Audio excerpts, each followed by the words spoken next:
So let's, we'll have a little bit of we've got a little bit of time here. Our next speaker, Allie Miller, is en route. She got a little bit of our Saturday afternoon Houston traffic. How many of you are from Houston in here? Okay. How many of you are not from Houston? Let me do it that way. Yeah, about 50-50, so very, very interesting. If you live in Houston, you know that if you go I-45 south, well, if you go I-45 south anytime, but if you go I-45 south on a pretty day, there can be a lot of traffic. That's people heading down to Galveston to check out our beaches. If you're here in town for the evening, a couple of places that you might go hang out that are kind of cool in the area. Kemah has a really nice boardwalk. And then Galveston has the beaches and some really nice restaurants down there on the island. While we have a little bit of time, I just wanted to thank Carl Franklin over here for all the great work that he did in providing the live stream for us and recording it so that all of you can go back and watch it after you leave the conference. If there was anything that you missed or anything that you're interested in seeing again, you'll have that opportunity. It's all because of Carl and his great work. And so, Carl, your podcast is Two Keto Dudes, right? Two Keto Dudes. Yeah, that's so cool. I didn't want to mess it up. So. Carl has done an outstanding job for us. We're really grateful that he was here today and that he was doing that. Here he is right here, Carl. You haven't seen Carl because he's been back behind in the theater going crazy, trying to make sure that everything went off as it did. And not only that, he just did an outstanding job at a minute's notice of moving his whole operation that took 4 hours to set up in the theater to our new location. So thank you, Carl. Yeah, sure. Yeah. I just want to say that thanks to AT&T for allowing me to stream LTE with my phone, which is sitting right over there, because that's where the bandwidth is. So thank you guys for allowing me to do this. Just say a few things about Keto Fest. Oh, okay, sure. Yeah, they want me to about Keto Dudes. Okay, they want me to plug stuff. So Two Keto Dudes started because my friend Richard Morris in Australia lost 100 pounds or 80 pounds and reversed diabetes and got really fit and looked great, doing exactly what the Australian Diabetes Association told him not to do. And he was bragging about that on Facebook, and I said, I want to get me some of that. But of course I didn't. And then I got type 2 diabetes. And a friend of ours got cancer, who actually, if you saw the great cancer talk, that was the research that convinced my friend Mark Miller to do a combination of the ketogenic diet, exogenous ketone therapy, and hyperbaric oxygen therapy. And he beat it, and he's been cancer-free for 2 years. Yeah. So thanks to Dom D'Agostino and all those guys, Thomas Seyfried, who did that research.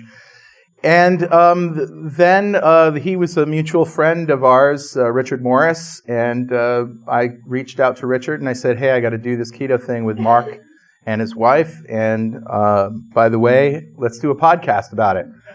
And I jokingly say, and he said, what's a podcast? But he knew what podcasts were, he'd just never done one before.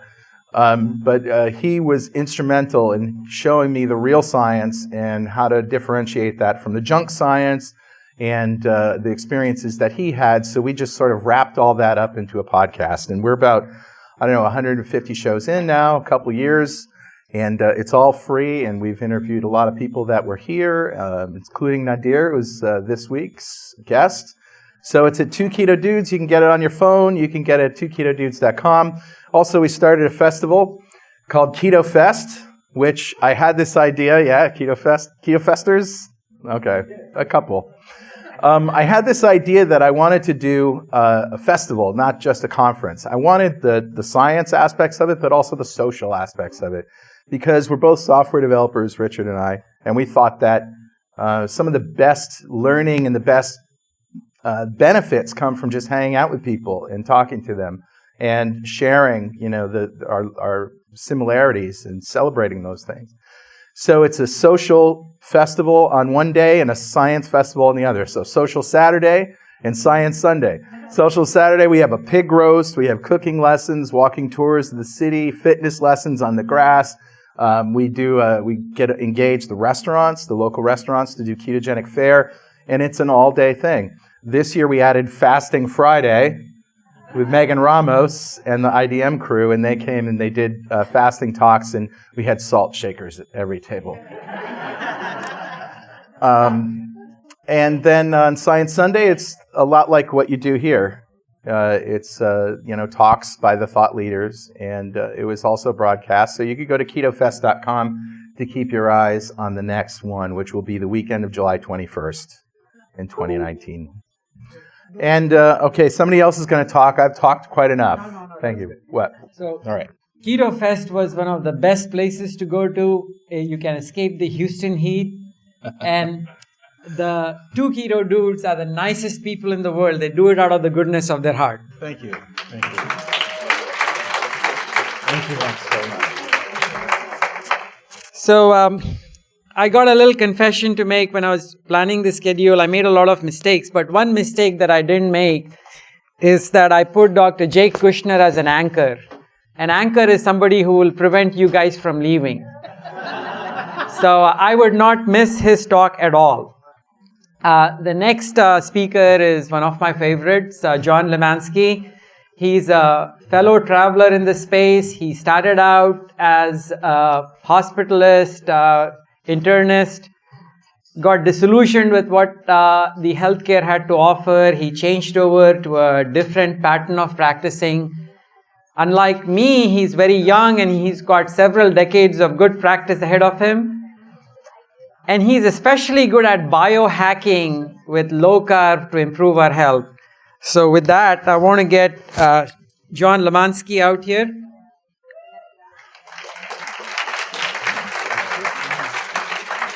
Just leave it. Okay. Thank you. Okay. Yeah, I don't know if I'm that young, but alrighty, let's see. Alrighty. So, thanks, Nadir, for that introduction. For those of you who don't know me, my name is John Limansky. I'm an internist, and I do a lot of preventative health, focusing on lifestyle modifications with a ketogenic diet. So you might be asking yourself, why is this guy talking about biohacking when we're at a low-carb conference? But it does play a role in terms of your overall health. And maybe it can help you if you're having some difficulties with plateaus or trying to break a stall. So for disclosures, I run a website, BiohackMD. There's something called Keto Matrix, which is a supplement I won't be talking about. And I run a podcast with Jimmy Moore called the Keto Hacking MD podcast, where we talk about various biohacks and the science behind it, how to actually implement it into your lifestyle.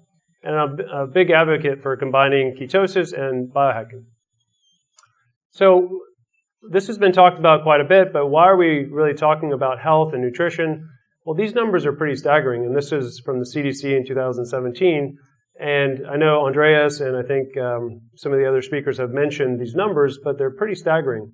So 30 million people have diabetes, 84 million people have prediabetes, and that's probably an underestimation. And the cost in terms of medical costs and lost wages is $245 billion a year. And so we're in an age where we're talking about universal health care for people, which I agree with, but how are we going to pay for that? And I think one of the focus, I think, for most of us here is to try to prevent having these costs associated with it. And we're in Texas, and unfortunately in Texas, as most people know, it's one of the highest states as far as diabetes. So I think we need to step back and look at our metabolism, our health from a different perspective. We used to think that obesity was really the cause of a lot of the symptoms that we're describing, diabetes, insulin resistance, but now the paradigm shift is starting to happen where we think that obesity is more of a symptom of dysfunctional metabolism and not the cause. And when you change your mindset, it becomes a lot more clear on what the goal should be in terms of reversing our metabolic health. So I look at it in terms of obesity. Let's see, is there a pointer? Yeah, obesity and metabolic disease is kind of the center. And then what are the factors that are really driving this? And there's a few that I think are extremely important. So inflammation, which is thrown out there, it's a term that's thrown out pretty liberally, but there are ways of actually tracking inflammation. Obviously, insulin resistance is talked about at great length, and fat deposition or utilization of your fat. Are you storing fat, or are you able to actually use that fat? I think is extremely important. And then on the periphery, I put microbiota because there's people who will talk about the benefit of microbiota, that it doesn't matter. I'm in the camp where I don't know yet. I think there's a lot of research. There's wonderful research. There's associations, but I don't know what to do with that information as of yet. So 2 terms I just wanted to go over before I kind of get into my talk. So biohacking has a pretty negative connotation. It's these kind of fringe weirdos who are doing all kinds of crazy things to their body. And that's not really the perspective I'm coming from. Mine is more, how do you make the environment work for you instead of against you? So simple things that maybe your doctor or your friends have told you before, you need to diet and exercise. Well, what does that actually mean? And so we can take some of the technology that we have today and use that for our advantage.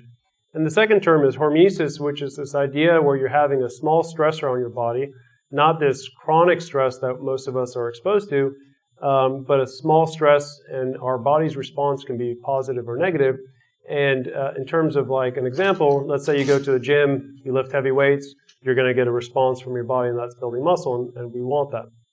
But we don't want this chronic stress that is really overlying our lives. So biohacking tip number 1. I'm going to go through 5 tips that I think are some of my favorite kind of biohacking techniques, but also I think some of the most important. So number 1 would be time-restricted eating or some sort of intermittent fasting, alternate day fasting. And there's many ways you can do this. And I think if you're new to the community, new to low carb or keto, you definitely don't want to go to the, I'm going to do 5-day water fast. That's probably going to be the worst experience of your life.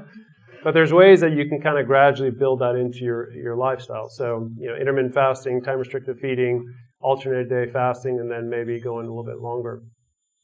Because when we look at kind of the fuel for our body, if you're glucose adapted or basically a sugar burner, that's going to be your preferential fuel. For those of us who are more low carb keto, I find that the free fatty acids are really going to be our ultimate fuel source. And so I'm going to go into a few studies. I'm going to try not to bore you. I know Allie's coming up after me, and she's going to be a lot more energetic. I am monotone. I know this. This is me excited, so just bear with me. Please don't fall asleep. So is there actually science behind some of these things that you hear online? And I think it's important to realize, science can be driven in different directions and to make your point, but one article from Cell in 2012 looked at how does time-restricted feeding actually work? What is the benefit?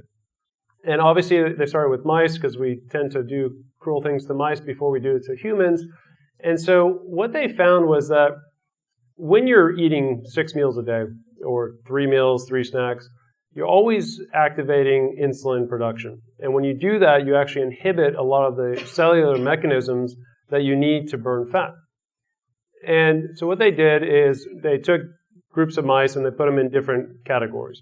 One was eat as much as you want. One was time-restricted feeding into an 8-hour window. One was a standard diet, and one was a high-fat diet. And what they noticed with the time-restricted feeding, no matter what the diet was, the results were pretty similar in terms of improvement in glucose and insulin.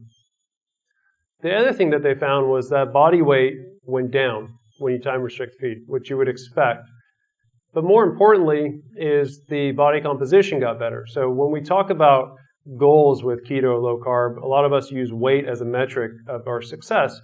And I don't like that. I like using terms in terms of lean body mass, fat percentage, and visceral fat or subcutaneous fat because that's our goal. Our goal is not to lose weight. Our goal is to get rid of that metabolically active fat, the visceral fat. And so on the left is those that were kind of free range, and on the right, the ones that were time-restricted feeding. And you'll see lean body mass actually goes up, which for a lot of people, it's a big concern. If you fast, you're going to wilt away. Fat mass went down, and more importantly, the percentage went down significantly. So incorporating something like a time-restricted feeding can actually activate your ability to use your own fat stores, which makes sense, but you have to do it in order to activate the cellular mechanisms.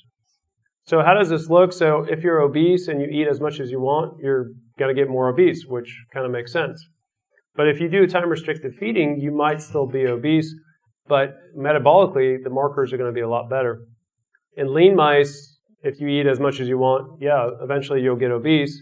But if you're time-restricted feeding and you're still eating crap, you'll still stay preferentially lean and fit. And then another way that a lot of people like to do this kind of eating style is 5 and 2, and I'm sure many people have heard of that, where 5 days usually during the weekdays, you're in a time-restricted pattern, and then on the weekend you go crazy. And at least in mice, it shows that you will maintain your body mass. So nobody cares about mice, right? But what about humans? And so Walter Longo and his colleagues at USC looked at this to see what is the impact on intermittent fasting on a couple things. So blood glucose, insulin, and utilization of fatty acids and depletion of your glycogen store.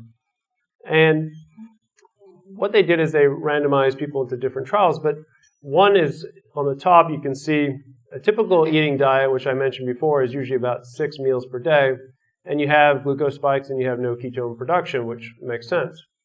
Well, if you do an alternate day fast, what will happen is your glucose will be maintained at usually a lower level, and eventually you'll have this ramp up in ketone production, and then eventually that goes away when you start eating the glucose. Same thing can happen with time-restricted feeding. So if the idea of doing 24 or 36-hour fast is difficult, doing something like 18 hours will give you a very similar result in terms of ketone body production and maintenance of your glucose levels. So that's another kind of powerful way. But what happens to other things? So what if you combine exercise with this idea of intermittent fasting or alternate day fasting? What happens to your body? And so there was a study out of obesity that looked at this, and basically what they did is they randomized groups into 4 groups. So a control group, one group that did exercise only, which was 3 days a week, not really high intensity. One was alternate day fast, or fast where they would eat one day and not the other. And then one was a combination, and they measured certain markers, including insulin, glucose, CRP, at the beginning and every 4 weeks. And what they found, which is not really a surprise, so the groups are very standard in terms of they're very similar to each other, and they were pretty adherent, about 81%. And what they found, which is not a surprise, but is that when you combine the two, this alternate day fasting or some sort of fasting with exercise, you get a much higher level of fat loss, which is again what we want. And for some of us who are clinicians, one of our simple tests is the waist to hip circumference, and they found that in the combination you have a pretty dramatic decrease. Interestingly enough, we talk about exercise and everybody recommends exercise, but in the exercise group alone, there's really no change in terms of fat loss. And so exercise can be useful, but it's useful in the right terms, and doing it with some fasting may be helpful. So what happens to people who are not obese? Is there any impact? Because some of us are not obese, but we're more focused on the metabolic markers. Well, a study out of the Journal of Clinical Nutrition looked at what happens to people who are healthy when they do alternate day fasting. What happens to their insulin level? And they find that even in healthy people, you'll see a significant improvement in their fasting insulin level. And if you go back to the initial graph I showed, we want to get insulin down, and I think this has been kind of repeated and probably beaten to death at this point, that insulin is something that we really want to control. More importantly, though, was what happens? Well, fat oxidation is really what happens. You get increased burning of your fat, and that's going to translate, again, into real fat loss and not just water or lean body mass.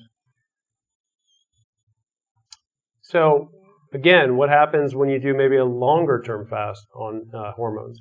I think Gary Taubes is really the one who kind of talked about our understanding of metabolism, and that is very much a hormonally driven system. Well, some of the other hormones that are not talked about enough, I think, are adiponectin. We hear about leptin, and my favorite, which is I call the gremlin hormone, or ghrelin, that are really affected when you fast. And so What happens when you do a 20-hour fast? Adiponectin actually increases significantly, and your glucose uptake rates go up significantly, which makes sense, right? You're not consuming anything, you're going to burn through your glycogen store, and then you're going to access your fatty acid. Adiponectin is an interesting hormone that I'll talk about a little bit later. So leptin also is one that I think people are pretty familiar with. But leptin can influence, obviously, hunger levels.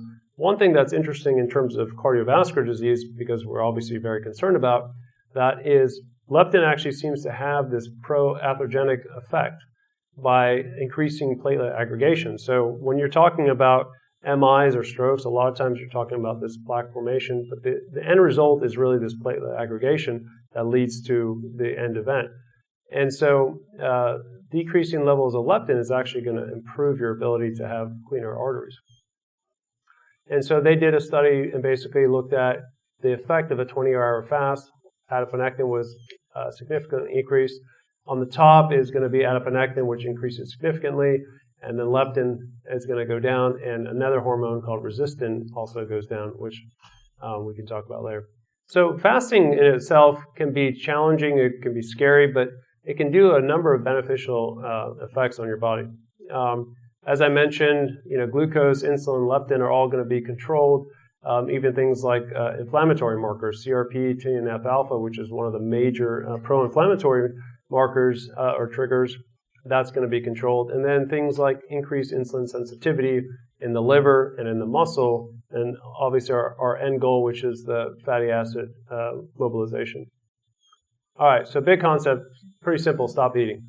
And it's my favorite biohack because it's free and it saves you money. So as I mentioned, you can do intermittent fasting, you can do time-restricted feeding, alternative fasting, and for those of you who are brave, you can join me on one of my 5 or 7 day fasts.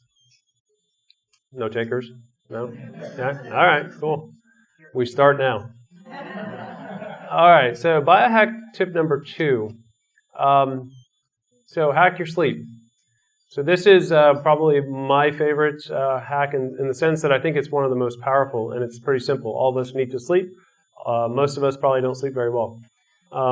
Most of us probably don't sleep like him.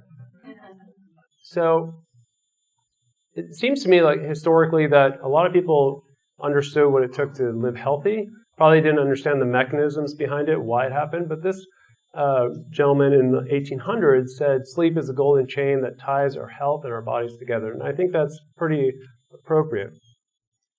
So what happens when you don't sleep very well? And I actually did an experiment where, as Nadir mentioned, I worked as a hospitalist before, and I wanted to do an experiment where I worked for 5 nights. I haven't worked a night in forever. And to see what happened to my glucose and my fasting insulin, and my sleep patterns and my HRV measurements, and it was pretty striking. After 5 days, I gained 7 pounds of fat. Didn't change anything in terms of what I was eating. I was very ketogenic. Fasting glucose went up by about 15%. And obviously sleep was a disaster. And I was pretty cranky. But what happens when you don't sleep very well? And there's really this neuroendocrine response that sleep is extremely important in terms of controlling. So this group study looked at 2 groups. One group had 8.5 hours of sleep, one had 5.5 hours of sleep, and they looked to see what was the overall result in terms of fat loss and weight loss. And so on the left side is going to be people who had 8.5 hours of sleep, and this is going to be people who had less. And you can see that the fat loss is much higher, or is higher in the people who slept better than the people who didn't. And on the flip side, they had more fat-free mass loss, so lean body mass in people who didn't sleep very well. One of the things that I mentioned before was the gremlin hormone. Well, what happens when you don't sleep very well, that actually stimulates higher levels of ghrelin. And so you don't sleep well, you're hungrier, and this hormone is driving part of that hunger level. So if you're not sleeping well, it's working against you quite a bit. And more importantly is when you are hungry from not sleeping, you tend to eat more carbohydrates, preferentially. And so I can tell you, after 5 days, I was craving some things that I can't mention. I think There's a restaurant here that we were looking at last night that has donuts on a knife steak, or on a steak knife. So that sounds pretty horrible, but at the time probably sounded pretty good. Yeah, and so again, other things that are seen is lower leptin levels. And so leptin is going to help control hunger as well and give you that satiety. And interestingly enough, we talk about high levels of leptin and leptin resistance that can happen in obesity. It seems that low levels of leptin are actually more dangerous in terms of controlling satiety than very, very high levels. So what happens, let's say you have 1 or 2 bad nights, is that really going to change the paradigm? And unfortunately, yes. So in this study, they looked at people who were only able to sleep 4 hours a night for 2 nights, and they wanted to look and see what actually happened to insulin sensitivity. And yeah, it's a short study, it's not powered very well, but it was impressive enough that it showed about a 20% decrease in insulin sensitivity in the liver and in the peripheral tissues. And also it showed that you have decrease in terms of fat burning, which makes sense. And as I mentioned before, when I was doing my experiment, I was trying to really essentially test cortisol levels. And while cortisol is not an easy test, it's very inaccurate in certain ways, still cortisol can show this reflection of overall stress levels. And so what happens if you take somebody who's healthy and you basically don't let them sleep? What happens to their overall stress levels? And so what this study looked at was they had 3 groups. One group could sleep from normal sleeping pattern. One group was kept awake until 4 a.m. and then it slept from 4 to 8 a.m. And then one group was not allowed to sleep for 32 hours. And then they measured their cortisol levels pre and post. And so the normal sleep, really no change significantly. The partial sleep deprivation, you see a pretty significant increase. And this is only after 2 days. And then in the total sleep deprivation, you see almost a 2-fold increase in terms of your cortisol. And so why would you care about that? Well, high levels of cortisol, anybody who has that last 5-10 pounds remaining on, we call it the pooch, that's probably from cortisol. That's probably from your stress levels. And so sleep can really impact your ability to be healthy metabolically. And it's really controlled by several different factors, including the metabolic control, circadian control, and homeostatic control. So definitely focus on sleep. Simple things you can do: darken the room, turn off devices, maybe for us old people, white noise, which tends to help, and taking an ice bath before is always a good idea. Had to throw that in there somewhere. So biohacking tip number 3, so feel the burn. So I talked a little bit about exercise, and again, I don't think that exercise is the best way to lose weight necessarily, but I do think it can be useful. And so let's talk about different ways of exercise and what that does metabolically. I'm from California, so I had to quote our ex-great governor, Arnold. So what happens when you exercise? So what is the actual physiological process? And there's many, but I'm going to focus on a few that I think are important for our audience. So one of the factors that we look at now, we think is really driving a lot of the chronic metabolic diseases that we have, is this idea of a dysfunctional mitochondria. It's not functioning very well due to multiple factors. And so the goal is really, with a lot of these biohacks, is to make new mitochondria that are going to be more effective and get rid of the old ones. And this idea is really based on the idea of energy metabolism, where you're trying to burn more energy. And if you don't have efficient fuel cells like batteries, it's not going to work very well. And so one bout of exercise actually will increase your mitochondria significantly by expression of this transcription factor. But it doesn't take necessarily multiple times to do exercise to get that benefit. The other thing, obviously, is we want to burn through our glycogen stores. And one way we do that is by increasing GLUT4 receptors in the skeletal muscle, which allow us to basically take up glucose in our muscles, which makes sense. You're exercising, you need more fuel. And there's really 3 kind of ways of controlling this response. So obviously, when you start exercising, you're increasing blood flow to your body, and you're going to have more glucose come into your cells. And then you're going to have more of these GLUT4 receptors to allow for glucose to enter. And then really the rate-limiting step is this hexokinase enzyme that is blocked by when you have high glycogen storage. And so one of my favorite biohacks is to try to do this fasting, exercise fasting, so you're burning through your glycogen stores and then you have the ability to burn through more energy. And again, it's not this idea that you have to be on a treadmill for 2 or 3 hours in order to have benefit. You can do HIIT training, which is really dependent on intensity and duration. So if you are doing high intensity exercise, you get a much bigger kind of boost in terms of initial glucose uptake. And that's kind of, again, what we want to focus on, is try to get the glucose and glycogen metabolized. And this is just to kind of show what happens at a cellular level, how these processes are happening. The problem is, if you don't use it, you're going to lose it. And so this is a representation of these receptors. This is at baseline. This is 10 days after starting to work out, and then this is a couple days after you start losing it. So you got to keep up with it.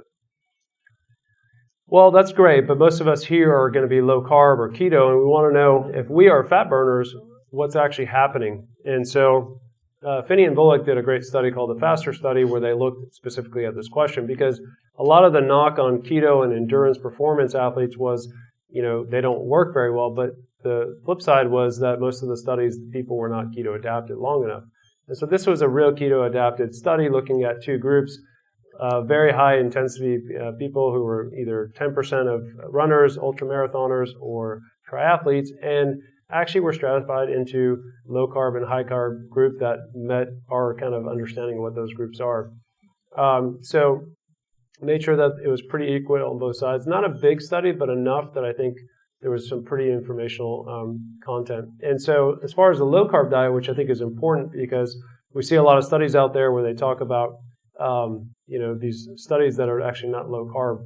So their low carb was 20% or less from carbohydrates and 60% from fat, which I think most of us would agree with that. And what they found, which I think is probably the most interesting takeaway point, was in the people who were fat adapted, their main fuel source was fat oxidation. So it was fat. So this is going to be your low carb group, and this is going to be your high carb group. And on the downside, this is carbohydrate, and you see it's reversed. So most of the energy that was used as they were exercising was derived from fat, and significantly more, so up to almost 2.5 times more fat oxidation in the people who were fat adapted.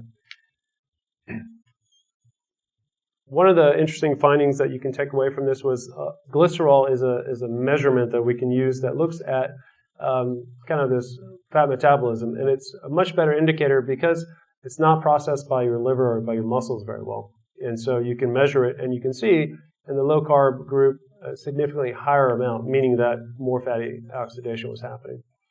And I just threw this slide in kind of to get a better understanding of what our goal is. And so we talk about, should we use glucose as fuel? Should we use fat as fuel? And the reality is your body doesn't really care. It's going to use whatever is available. And the end result is really you're trying to form energy at this molecule. And so the end result is generally going to be essentially the same pathway. It's just going to have different metabolic effects. So big concept, utilize exercise to enhance fat burning. You can do things like fasting exercise, I mentioned. HIIT is a great way to condense the amount of time you need to generate a response. Walking after eating is a simple way to improve your glucose metabolism, and then just functional movement, taking the stairs, not taking the elevator, walking to the grocery store or whatever. Okay. So my next one is embracing the heat. And this is one that most people will generally do okay with. Anybody from Finland here? No?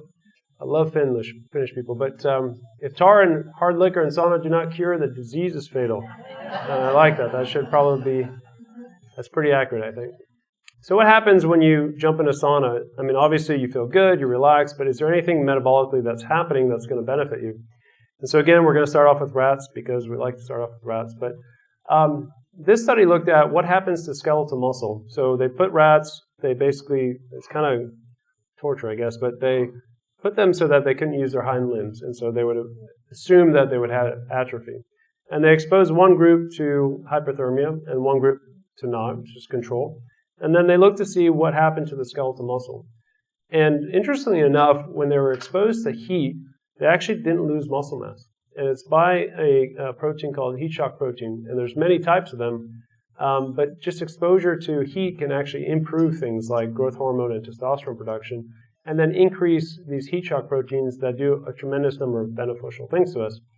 Another study looked to see what happens when you do in sauna. Are you improving glucose tolerance and insulin resistance? And indeed, you are by a different mediated process. So one of the things that I keep going back to is this idea of cardiovascular disease, because I think it's extremely important and many people are worried about it. One of the ways that you can maybe benefit in terms of decreasing your risk is by doing some sort of sauna work. One of the main kind of dilators of our blood vessels is something called nitric oxide. I'm sure everybody's heard of Viagra. That's essentially how it works, but we don't need to take Viagra. We can go into a sauna and get a full body Viagra boost, I guess. And so what happens is a lot of kind of our chronic diseases are going to be affected by poor circulation. So if you have poor wound healing, if you have cardiovascular disease, a lot of that is going to be driven by also nitric oxide, decreased production. And so heat therapy will actually increase this amount of nitric oxide that's being produced. And so one study looked to see, is this really happening? And so they broke it down into different groups, made sure that they were equal, and then looked to see what happens to a couple things. So obviously sweat rate went up significantly after 8 weeks of heat therapy. But more importantly, they looked at nitric oxide initial peak. So at 0 weeks, not so much, but at 8 weeks it was pretty significantly elevated. And then the nadir. So how long did it actually stay up for? So you get this dilatation of the blood vessels, and then it maintains itself. And so that's extremely important for cardiovascular disease. And then also far infrared can have an impact on nitric oxide as well. But for a lot of people who don't want to actually buy a sauna, you can just use your local gym one. And so infrared will work a little bit differently in terms of the mechanisms, but the same end result goal is you're going to improve insulin resistance and increase expression of nitric oxide. So big concept, you can do any types of sauna. If you have a gym membership, most of them are going to actually have some form of sauna for you. There you go. If you live in, that's true. If you live in Houston or South Carolina, you can flip a tire and get your sauna boost at the same time. Yeah, no. No? Maybe? Okay. So whenever I talk about thermogenesis, I get a lot of eye rolls or glazes. But cold is not as bad as you think it may be. And for those of us who are, or for those of you who live in the northern climates, I'm sure you're pretty used to it. But I always like Mark Twain, and I think this is a pretty great quote. Okay, so what happens when you actually do cold thermogenesis? So what happens if you jump in a lake, or ice bath one time? Do you get any benefit from it? No, you don't, unfortunately. And so this study looked to see what happens when you get exposed one time, and unfortunately, not much happens. But what if you are doing it more continuously? What if you're doing it over and over? What happens to overall inflammation? Is there an impact on that? And so cryotherapy, while I'm not a big advocate for it, because I think there's other ways you can do it, is a great way to study it because you can reproduce it, it's quick, and it's standardized. So you know exactly the temperature and the duration. And so this is a review article that looked at what are some of the benefits from kind of an immune response to cryotherapy. And I know it's kind of small, but they looked at certain anti-inflammatory markers like TNF-alpha and found across the board decrease in this inflammatory marker, which is one of the major ones that's driving our pro-inflammatory state. High sensitivity CRP, which we talked about quite a bit, also went down pretty significantly. And then other things like IL-10, IL-1B, other markers which are pro-inflammatory, decreased significantly. So again, we get back to this idea of cardiovascular disease because I think people are extremely concerned about it. And so what happens to your lipid profile? I know we've had many talks on lipid profiles, what they mean, what they don't mean. But in general, a response to cryotherapy or cold immersion was pretty impressive in terms of the benefits from a lipid standpoint. And so I underlined triglycerides. So basically the way you look at this is before they had their treatments, and this is after 5 sessions, 10 sessions, 20 sessions, and the numbers kind of came out. But you can see that triglycerides went down quite significantly. So from 108 to 69. If we're worried about HDL cholesterol, again, went up after 20 sessions, went from 53 to 63. LDL cholesterol went down actually quite significantly. So if we're worried about LDL cholesterol, maybe jumping in an ice bath will either freeze you to death or make sure you don't have a heart attack. I don't know. And one of my kind of favorite concepts of cold thermogenesis is this idea of activating your brown adipose tissue. So when babies are born, they don't shiver. They may scream, but they're not going to shiver necessarily because they have this brown adipose tissue, which is metabolically different than all of us. And we used to think that this brown tissue kind of went away. But the reality is that most of us live in 72 degrees, comfort state all day long. And so we don't actually activate this type of fat because we don't need to. And so if we start activating it by jumping into cold environments, well, a couple things happen which I think are pretty interesting. And so initially you'll get this norepinephrine kind of response, and that's going to allow you to start burning fatty acids. But what happens is you start making a protein called UCP1, which is part of the mitochondrial complex, the electron transport chain. And this is really where all the money happens. This is where you get all your energy production. And so by creating this kind of pathway, you basically start burning heat. So you're losing protons. And when you do that, you're basically like I don't know, anybody had those old school home radiators? Essentially that. It's the same idea. You're basically radiating off heat on your body, which makes sense. You're trying to control your body temperature. So you've dropped your core temperature. You're trying to raise it again. And this doesn't just go away. It continues. So you could be burning fat all day long if you jump in a ice bath. The other thing that also is extremely important is, and I haven't talked too much about this, but when we talk about inflammation, one of the things that we really are noticing is that these reactive oxygen species that are being produced are kind of driving this metabolic disease, this dysfunctional mitochondria. And by doing some of this brown adipose tissue formation, you're actually minimizing superoxide formation, which is one of our main reactive oxygen species. So you're decreasing inflammation and you're burning energy. So it's a win-win. And really interesting is that white fat cells or normal adipose tissue can actually get converted into brown adipose tissue just by exposure to this cold temperature. So all you got to do is jump in an ice bath, basically. Again, looking at kind of inflammation, those inflammation markers in obese men when you do cold thermogenesis. Same thing happens. You get significantly decreased overall inflammation. So I'm not a big pharma guy, but I do think pharma can give you some insight because once pharma realizes there might be some benefits, they'll start looking at the mechanisms of what's happening.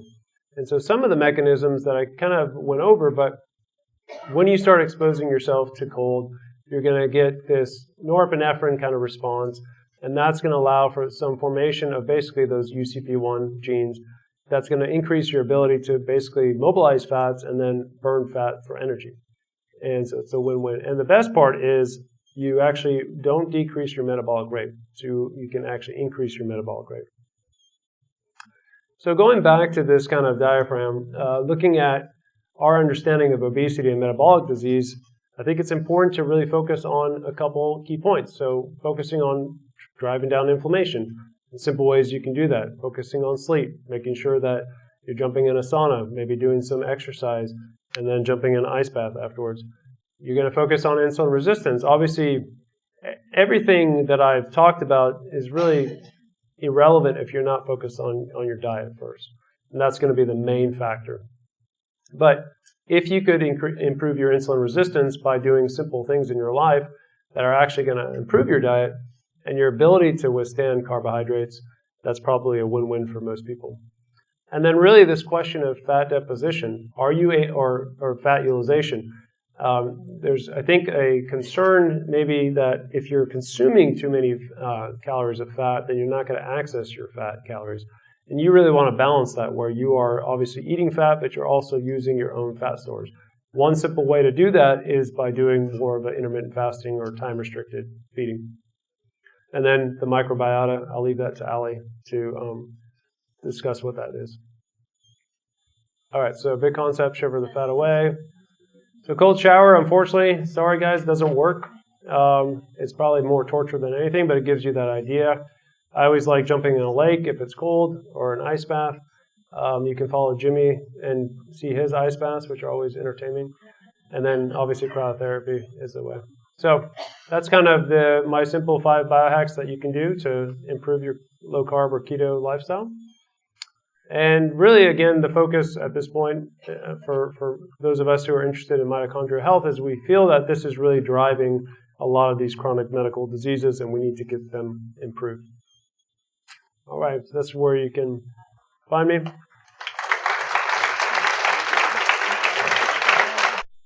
Thank you. Yeah, good question. So good. The longer the better. The longer the better. Depends on the temperature. So there's a threshold in terms of temperature. 5 minutes is usually a good start. Yeah. Oh yeah, that's not good. It's email. It's John at Biohacknd. I think that's what it says. .com. Yes, thank you. Does it? We'll take it off. Problem solved. Yeah, you're welcome. Okay. Well, we'll have John back for the question and answer panel. Is Ali here? Oh, great. So we have the Texas rock star next. I'm a big fan of Ali Miller. She thinks outside the box. She's a certified nutrition expert. She's a certified diabetic educator. She runs a podcast, Naturally Nourished. She's been on all the major talk shows, and she's going to enlighten us with an anti-anxiety diet.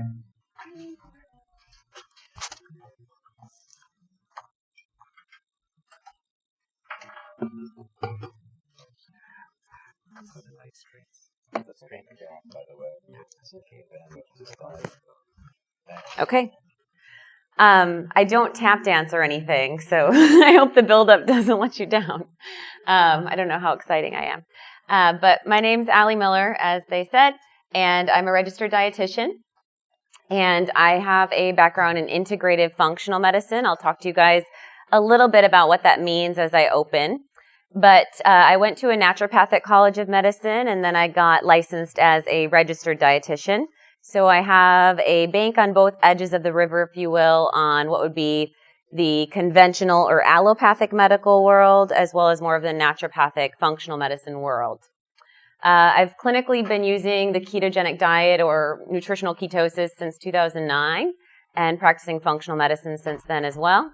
And then, as Dr. Ali said, I have a podcast, Naturally Nourished, and a virtual practice, Naturally Nourished, and a supplement line, all named Naturally Nourished, so very convenient and easy. I am the author of Naturally Nourished Food as Medicine for Optimal Health. That is a cookbook, and oh, sure.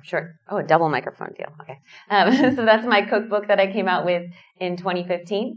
And then just last month, I came out with the anti-anxiety diet. So how many of you in this room, raise of hands, are familiar with the term functional medicine? Okay, good amount of us. Okay. So I love this iceberg example. This really shows us a visualization of above the surface is where we look at disease diagnosis. So above the surface is where we see things like cancer, diabetes, heart disease, rheumatoid arthritis. We would see a whole gamut of autoimmune diseases. So we could see varied conditions, multiple sclerosis, neurological conditions, obesity, fibromyalgia, and really any itis, which is a mechanism of inflammation. So when we're talking about inflammation, that would go as an underlying mechanism or a root cause. And under the surface of the iceberg is where we would see these drivers of the disease. So there may be a blend of some of these where we're looking at inflammatory processes. So maybe someone's consuming a high pro-inflammatory diet or not balancing out their diet with enough anti-inflammatory support, or they're exposed to compounds that are driving inflammation or a lifestyle that's pro-inflammatory. There may be hormonal imbalances.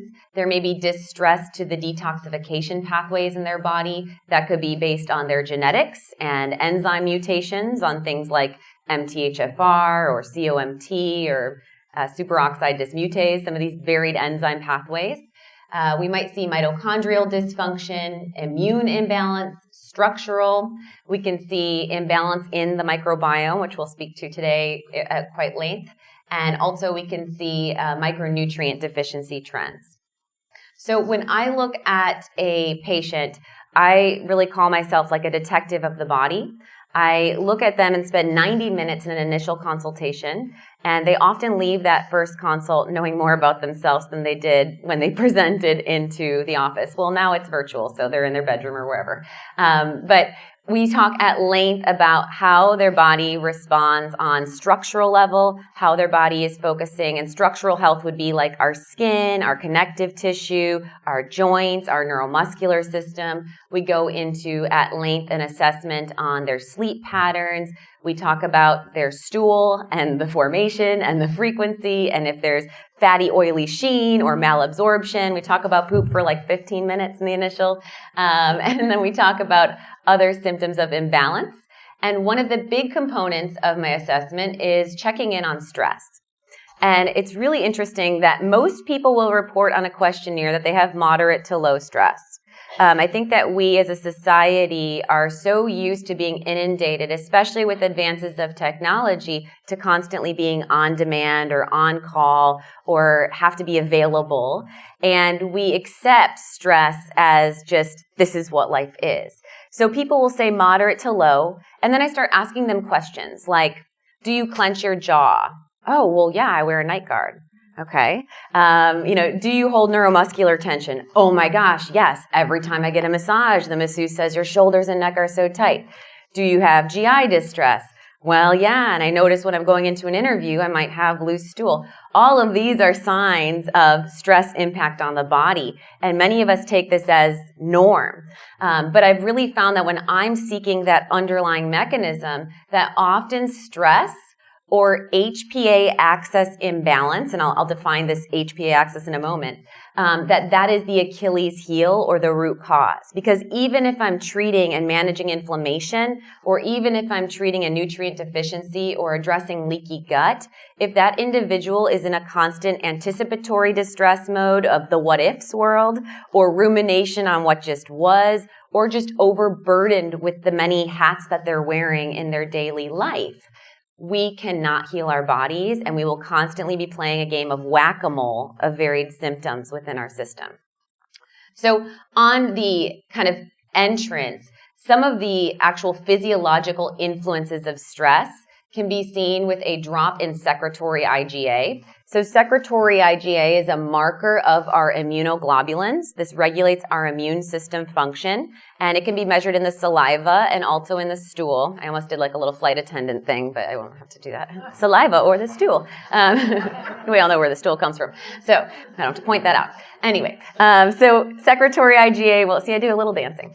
So secretory IgA is going to peak in times of acute stress, and then it goes and crashes. And we see that in many things, right? We see that with blood sugar. We see that with insulin. So, right, if we're starting to become pre-diabetic, our insulin we're in hyperinsulinemia mode. We're putting out excess insulin because we're getting insulin resistance. Then over time, the pancreas gets pooped out, and that's when then we have to rely on exogenous insulin and our pump and such.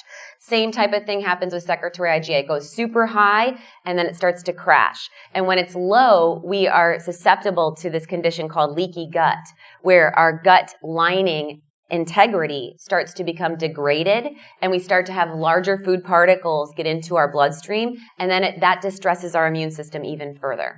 We'll talk about why that's an issue in a moment. So we see drops in secretory IgA from exposure to chronic stress.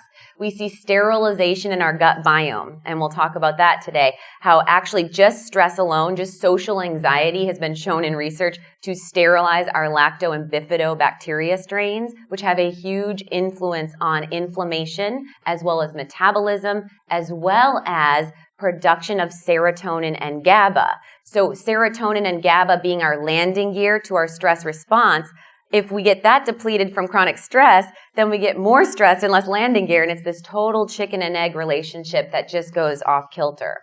We can also see depletion of nutrients when we're under chronic stress. We burn through B vitamins, which is why at your grocery store you'll see B complex for energy, metabolism, and stress response. B vitamins work as cofactors or activators for our neurotransmitters. And when we're in racing fight or flight mode, we're burning through those neurochemicals on higher demand. And we also see a imbalance in this HPA axis. So I'll define that in a moment. So before I talk about how I approach the HPA axis, which stands for, I'll say it now, hypothalamic pituitary adrenal. And what that is the hypothalamus and pituitary are in the brain. The adrenals are the tiny glands that sit above our kidneys. And this is what drives our sympathetic nervous system or our fight or flight system. So I argue in my book, The Anti-Anxiety Diet, that whether the word anxiety resonates with you, we can all acknowledge that our HPA axis or our fight or flight mode may be in overdrive at times. And if we can harness that and get back into a balanced parasympathetic rest, digest mode, that we're going to get better expression of whole body health. So I want to first talk about how anxiety is managed and the rates of increase before we go into functional ways to address it. So we do see a huge rise in the U.S. In fact, 65% increased use of antidepressants and anti-anxiety drugs in the last 15 years. 1 in 8 Americans over age 12. We also see 1 in 6 over age 18. I know you can read, but these are big points I want to make. 1 in 4 women aged 40 to 50, and there definitely are perimenopausal hormonal influences to driving anxiety. And we're looking at about 40 plus million people suffering from anxiety or excessive stress response.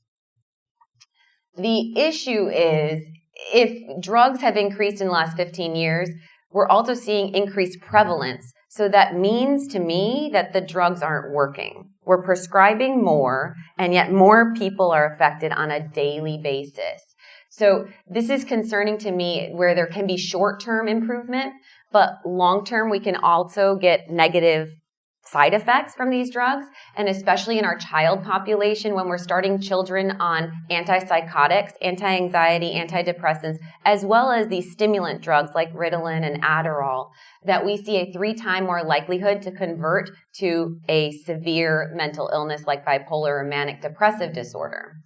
Because we start to play with the chemistry of their neurotransmitters at the ages where they're still developing the building blocks.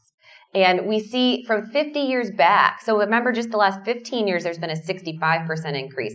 50 years back, there's been multiple hundreds of % increase of use of drugs, and yet there's no relapse rate or recovery improvement from that time. So we have our whole class of new kids on the block from our benzos. We have our beta blockers, our tricyclic antidepressants, which have kind of taken a back seat. More popular nowadays are the SSRIs and SSRNIs. And then we can also see different forms of tranquilizers. And what SSRIs and SSRNIs do is work more downstream. They're working on the feedback mechanism of how the neurotransmitter is expressed. But what if we could get to the root cause? What if we could enhance our body's production of the neurotransmitter versus that downstream manipulation of the receptor level? What if we could give the nutritional building blocks that form these neurotransmitters and give our bodies bubble wrap to prevent the impact of stress that drives that chronic deficiency? So I kind of ask, of all of those drugs, looking at the side effects, we can see cognitive decline, fatigue, weight gain, obesity. We can see reduced libido and infertility. We can see increased mental illness. We can see headaches and swelling and magnesium depletion and sleep disturbances. So working upstream versus downstream, I take a 6R approach to managing anxiety or HPA axis distress. And so I kick off with removing inflammatory foods. This is because we've seen in up-to-date research that inflammatory mediating chemicals like cytokines and prostaglandins and interleukins cross the blood-brain barrier. So when our body makes inflammatory chemicals, those inflammatory battling compounds, essentially, you can imagine them, cross the blood-brain barrier, and that creates kind of a fuzzy mess so that our neurotransmitters are not able to dock as effectively. That can drive cognitive decline. How many of us, not only with the benefit of ketones being high-octane fuel, have experienced mental clarity as a benefit to cleaning up your diet, right? And many of that can be mechanistic with inflammatory reduction. We also look at resetting the microbiome. So we're going to talk today about what strains of gut bacteria are symbiotic or beneficial, what we do if we're dealing with dysbiosis or imbalanced gut bacteria, and what's produced based on the biome. And a lot of neurotransmitters is going to be the answer.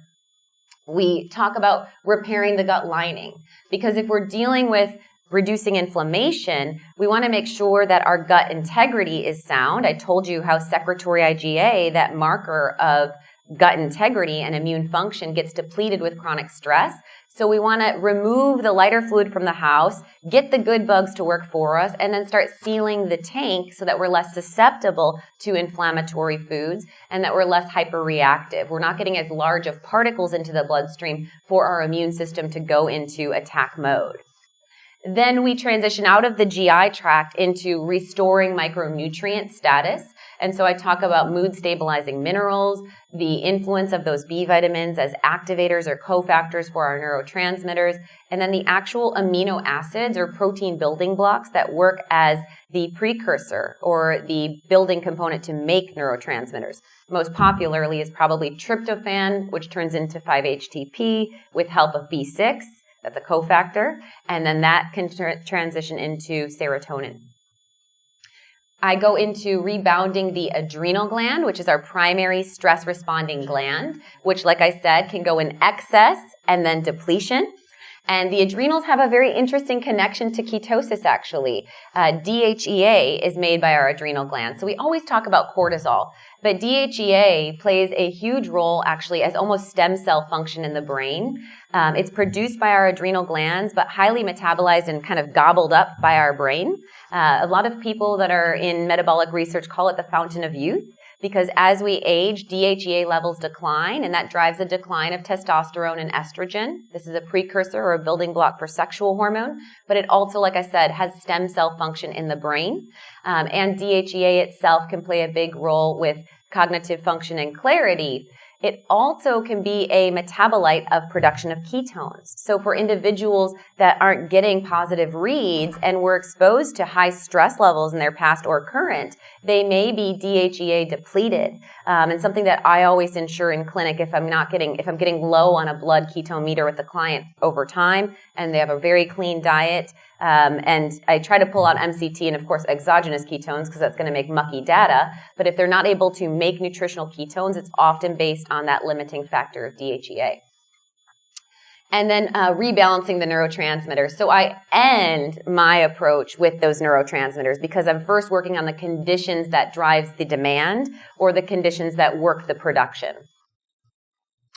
So I had a dinner last night here. I hope some of you were able to attend, and everything that I do focuses on food as medicine. So food as medicine is this double-edged sword where we both have to remove the inflammatory things, we have to remove the excessive carbohydrates and transition our body to be these high-octane fuel tanks that can use ketones as well as lowering the glucose. And then on the other end, we can provide ourselves with abundance beyond the removal. It's not just about removing. The first phases maybe of your diet might be just about removing. And then as you master your work, you need to start focusing on what is the abundance. What are you eating with concept and theory to heal your body and optimize the function of your body? So I'm going to spend a little bit of time going into each of my R's. And Dr. Lee, there's no time on here. Is that okay? You'll just kind of flag me, I figure, right? Okay. Okay, cool. Okay. You can just pull me off stage. So I'll talk till I'm loud. So we want to remove inflammatory foods. So I make an argument of 5 primary inflammatory foods. And we'll talk about those in the next slide. But this is, again, based on that concept that inflammatory chemicals cross the blood-brain barrier. There's also an influence of our GALT, which is our gut-associated lymphatic tissue. So this is the tissue that has a huge immunological influence in our body. And this is why we call, our gut the immune system of the body, as well as the second brain of the body, because we have more neurons in our enteric nervous system of our gut than we do in our central nervous system in our brain and spine. And so this lymphatic tissue has immune-mediated responses to inflammatory foods. And so when we're talking about inflammation, let's say I bump my elbow on the table here. I'm going to get swelling. I'm going to get painfulness to touch. I might get redness. I'm going to get restricted blood flow. And, all of this is going to be mechanisms to try to protect that injury from spreading, right? What if we're eating foods that in our gut are responding in those same mechanisms of inflammation? That means we have reduced digestive function. We're actually going to have less blood flow in that area because our body's responding as if, maybe extreme, but to imagine a stab wound in the foods that you're eating if they're pro-inflammatory. Because you're going to reduce your blood flow because you don't want to bleed out and die, right? So you're not absorbing as many nutrients because that blood flow actually drives the nutrient absorption and drives those nutrients to the liver. So you're going to get reduced digestive function. You're going to get increase, of course, of those inflammatory chemicals. And then we're going to get an impact on our mood, of course, as well. So the primary inflammatory foods that I pull out are gluten. I had to pull out gluten first because there is a compound in gluten, in the gliadin protein, that has influence as an opioid actually in the brain. And so it's called gluteomorphin. So it kind of sounds like morphine, right? So gluteomorphin has been studied in research on bipolar disorder, manic depressive disorder, and also in borderline personality disorder, and addictive tendencies and irritability. So this is a great, when I'm dealing with a child that is dealing with ADHD or outrage or outbursts, the first things I do is pull out gluten and dairy from their diet very strictly because we have influence on an opioid level in our brain receptors, and opioids drive addictive tendency. So if you've ever experienced hanger, where you're hungry and angry, imagine that on someone who doesn't metabolize these proteins appropriately and they're actually getting this brain chemical addictive influence. So beyond the opioid receptors, there's also the argument that gluten is very high lectin, right? It's a damager to our gut. That gliadin protein interferes with something called zonulin, and zonulin is the gatekeeper that is basically keeping our gut lining intact. So gluten, even in an individual that doesn't experience inflammation in their joints or doesn't experience bloating or GI distress, still opens up the gates of the gut lining, so you're going to get larger food particles and thus more inflammation regardless. And the gluten that we have in America, the short dwarf wheat, which hit the supermarket in the 90s, at the same time we were told to eat 8 to 11 slices of bread per day and make sure it's whole grain, which has added vital wheat gluten to it, is made as an obesogenic crop. It was actually funded by governmental research in World War II to be obesogenic because we didn't have of our draft population for military enough people that made the weight cut. They were underweight. And what has happened to our country since then? So gluten has to go. And even if you're eating low carb, gluten has to go in the sense that it could be something dredged, right? So your fried chicken could have, of course, battering, right? This could be gluten in the form of sauces, thickener agents. Bloody Mary mix has gluten in it. I mean, literally things that you wouldn't even imagine. So really being astringent and tight about that removal would have a huge influence on mental health as well as could have metabolic health and inflammation. The next one I remove is casein and dairy. And before you throw butter at me, we're going to talk about why. And, in my diet, we remove all of these 5 inflammatory foods for 12 weeks. And then I empower you on how you can strategically reintroduce them and get feedback from your own system of what you tolerate. And I provide good, better, best spectrum. So for instance, ghee, which is casein-free, is much less of an irritant. And I allow that at week 7 of my elimination diet. Grass-fed whey, a non-denatured grass-fed whey, which is not an isolate. An isolate is not a whole food. Non-denatured grass-fed whey is a whole food form of whey, and whey is casein-free. It's the other form of protein. So those foods I'm okay with. But casein is a different protein in dairy that when we have low stomach acid, our stomach acid levels drop if we're taking a proton pump inhibitor like Nexium, Protonix, or chewing Tums, taking Rolaids. These are going to buffer our stomach acidity, and that makes us more susceptible to larger food particles. And this is when the casein can be more irritating for our body. And casein also interferes with the opioid receptor. So I had to pull it out for that mechanism and reason.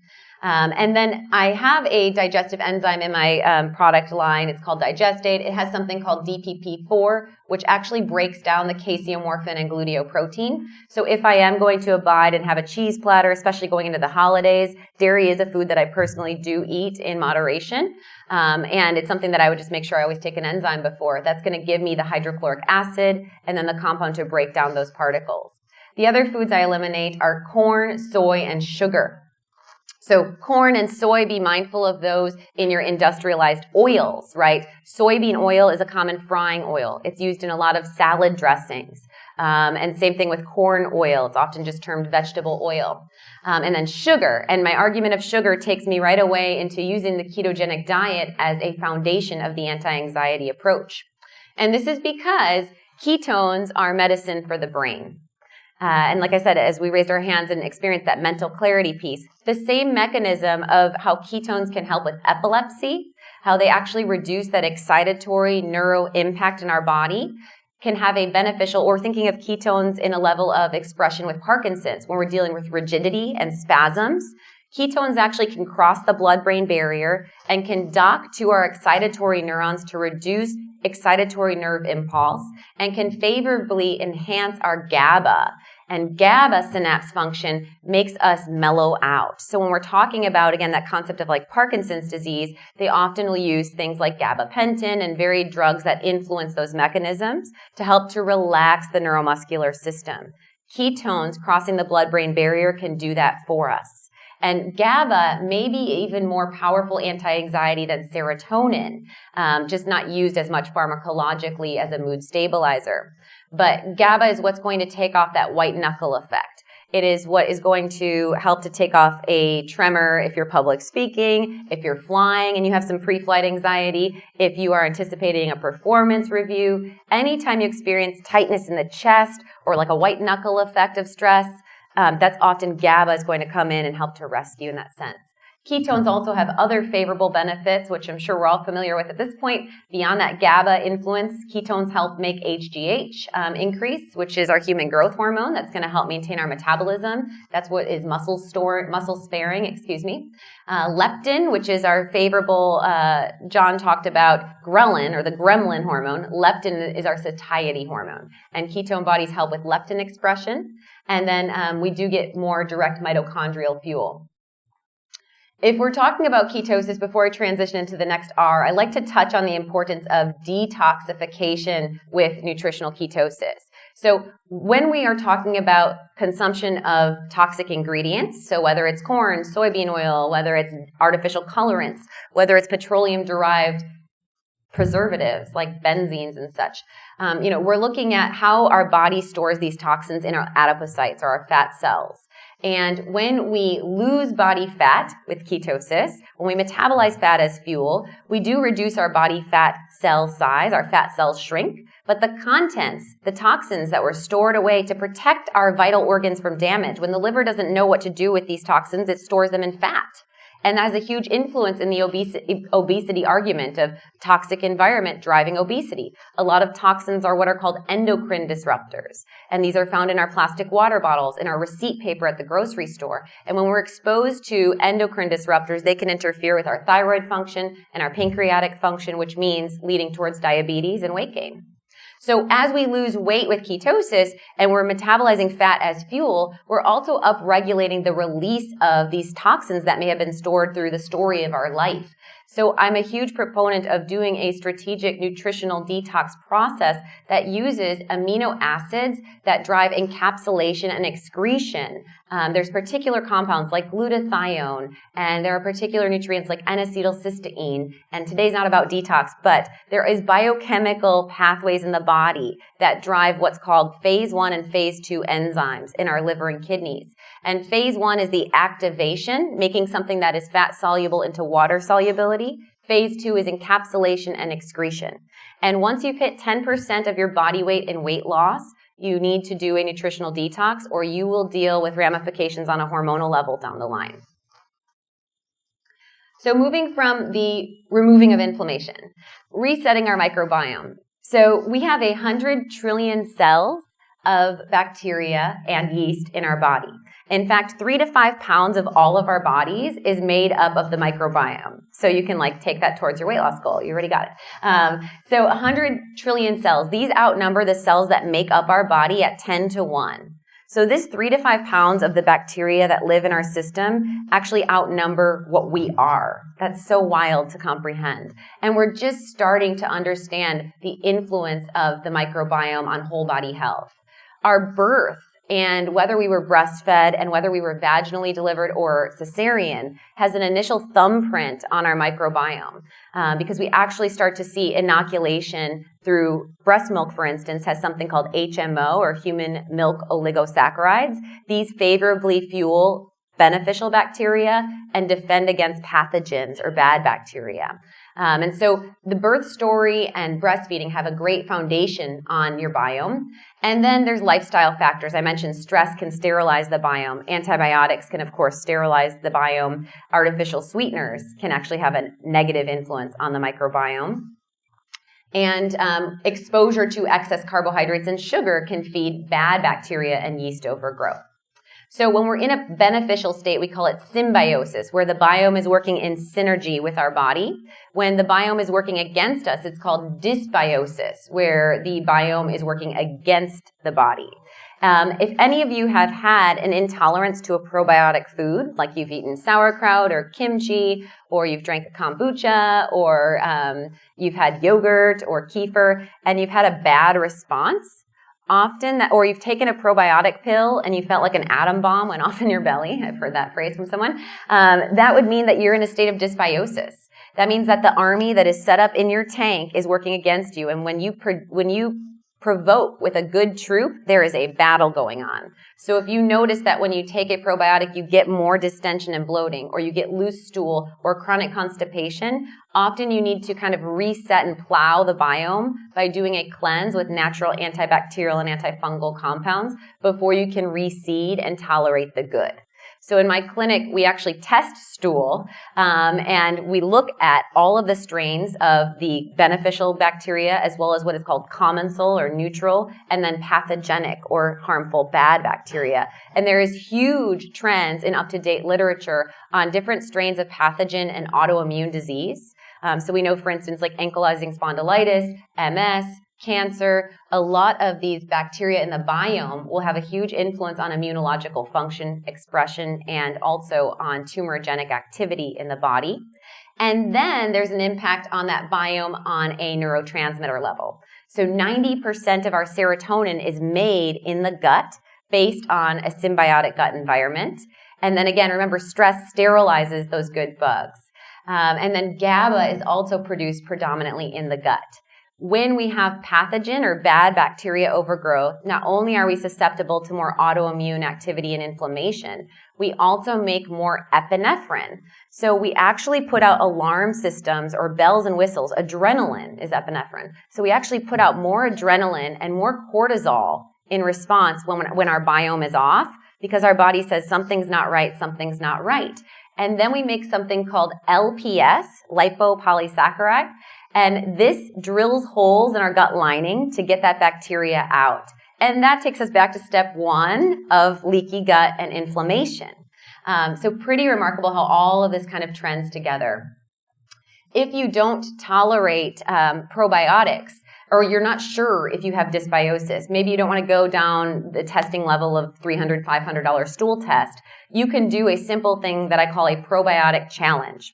And you can Google Ali Miller Probiotic Challenge, and you will see what that is. Basically, I start you with 15 billion colony-forming units of lacto and bifido bacteria. They're live active probiotic that you take 3 days in a row, increasing per 3-day increment. So you take 15 billion, 30 billion for 3 days, 45 for 3 days, and 60 for 3 days.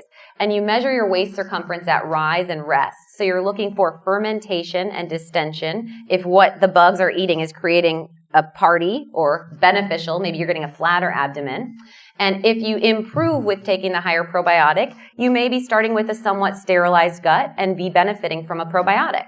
If you notice no change, maybe you're fine without taking a probiotic pill and you can just eat probiotic foods.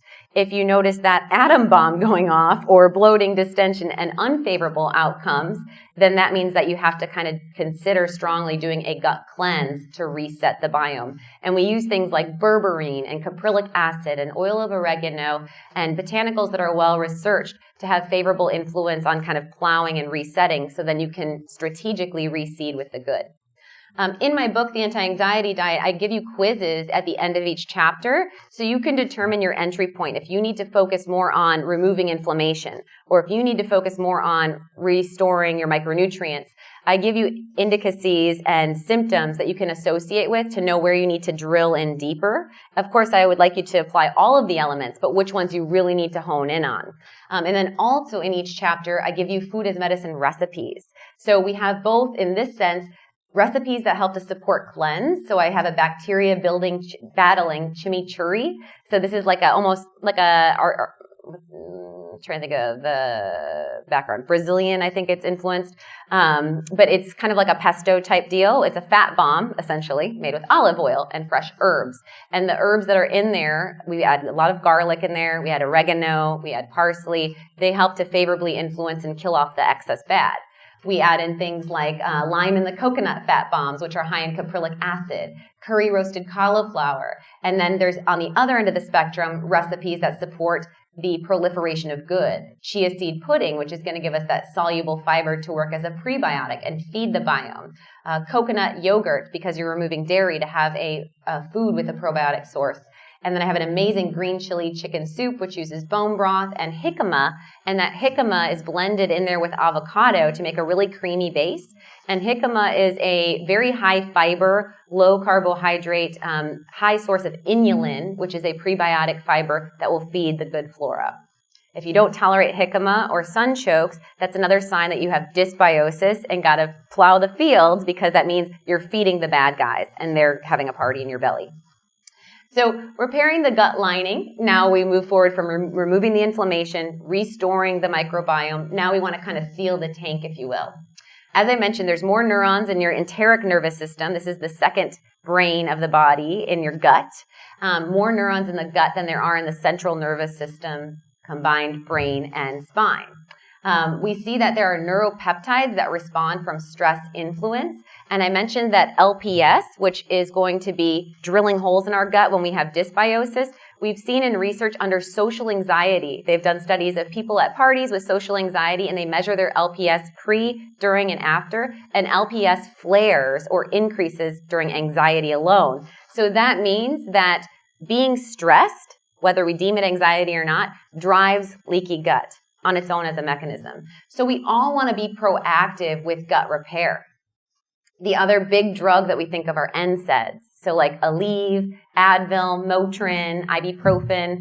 These, and if you turn your bottle and you read it, it'll say may cause GI bleeding. Do not combine with alcohol. And a lot of people are taking these NSAIDs chronically. What if we instead went to the root cause and reduced the inflammation in our body by eating an anti-inflammatory diet and potentially supplementing with high-dose anti-inflammatories like curcuminoids from turmeric or high-dose EPA, DHA, omega-3 fatty acid, which also would favorably enhance our gut function versus deteriorate it. Foods that can support GI lining, bone broth, and I'm a huge proponent of bone broth. So I recommend my clients to sip on 6 to 8 ounces a day. You can sip on it just like this in a coffee mug with fresh herbs on top, or you can use it as a base of a soup now that we're getting into a little bit of cooler months. You can use it to deglaze your pans when you're cooking. So I often freeze bone broth into ice cube trays. And if I'm cooking a protein, all of the delicious browning drippings, I'll throw bone broth cubes in there, and then I'll start to saute my vegetables in that. So great way to incorporate on a daily basis would be very important. And then gelatin and collagen, these can be used as powdered forms in like a keto-friendly shake. We can use gelatin to make actually healthy forms of Jell-O. Last night's dinner had a buttermilk panna cotta, and it was just perfect texture of like a pudding-like richness that gelatin can provide us. It helps to line the gut, to repair leaky gut, and also helps with connective tissues, so hair, skin, and nail benefits as well. Other things to support the gut lining, as I mentioned, was curcuminoids like turmeric and then an omega-3 fatty acid. And then when I'm dealing with inflammatory bowel disease or autoimmune conditions or leaky gut, if someone was to fail that quiz of the chapter, I would consider using GI lining support, which is going to have L-glutamine and is going to have DGL, which is diglycerized licorice root. This repairs ulcerations. And then aloe, and that also has favorable oopi-goopy, mucilaginous, if you will, oopi-goopy delivery of glutamine. And glutamine is a building block and a fuel source for our enterocytes or our gut cells. So when I'm dealing with a patient with inflammatory bowel disease like Crohn's or ulcerative colitis, and I give them GI lining support with L-glutamine, their docs look at their scope reports and they say, what did you do with this patient? How did their gut heal? They weren't even on prednisone. And we explain the process of this L-glutamine. It's really magic. We also see that L-glutamine gets depleted with stress. Again, another chicken and egg connection. So we see this actually in the cattle industry, and they've started to look at different approaches to slaughter because when cows are slaughtered in a stressed environment, their glutamine levels drop dramatically, and this makes for tougher musculature or tougher cuts of meat. So actually, they joke like Kobe beef, they massage it before they slaughter. But that relaxation on an individual and in a human is going to help with glutamine expression. And glutamine pairs with GABA, which helps us to mellow out in the brain space. And when glutamine gets depleted, we also can see things like sore muscle, connecting that kind of cow story, and then that degradation in the gut. So restoring nutrients is my fourth R. So glutamine could be one that you'd focus on.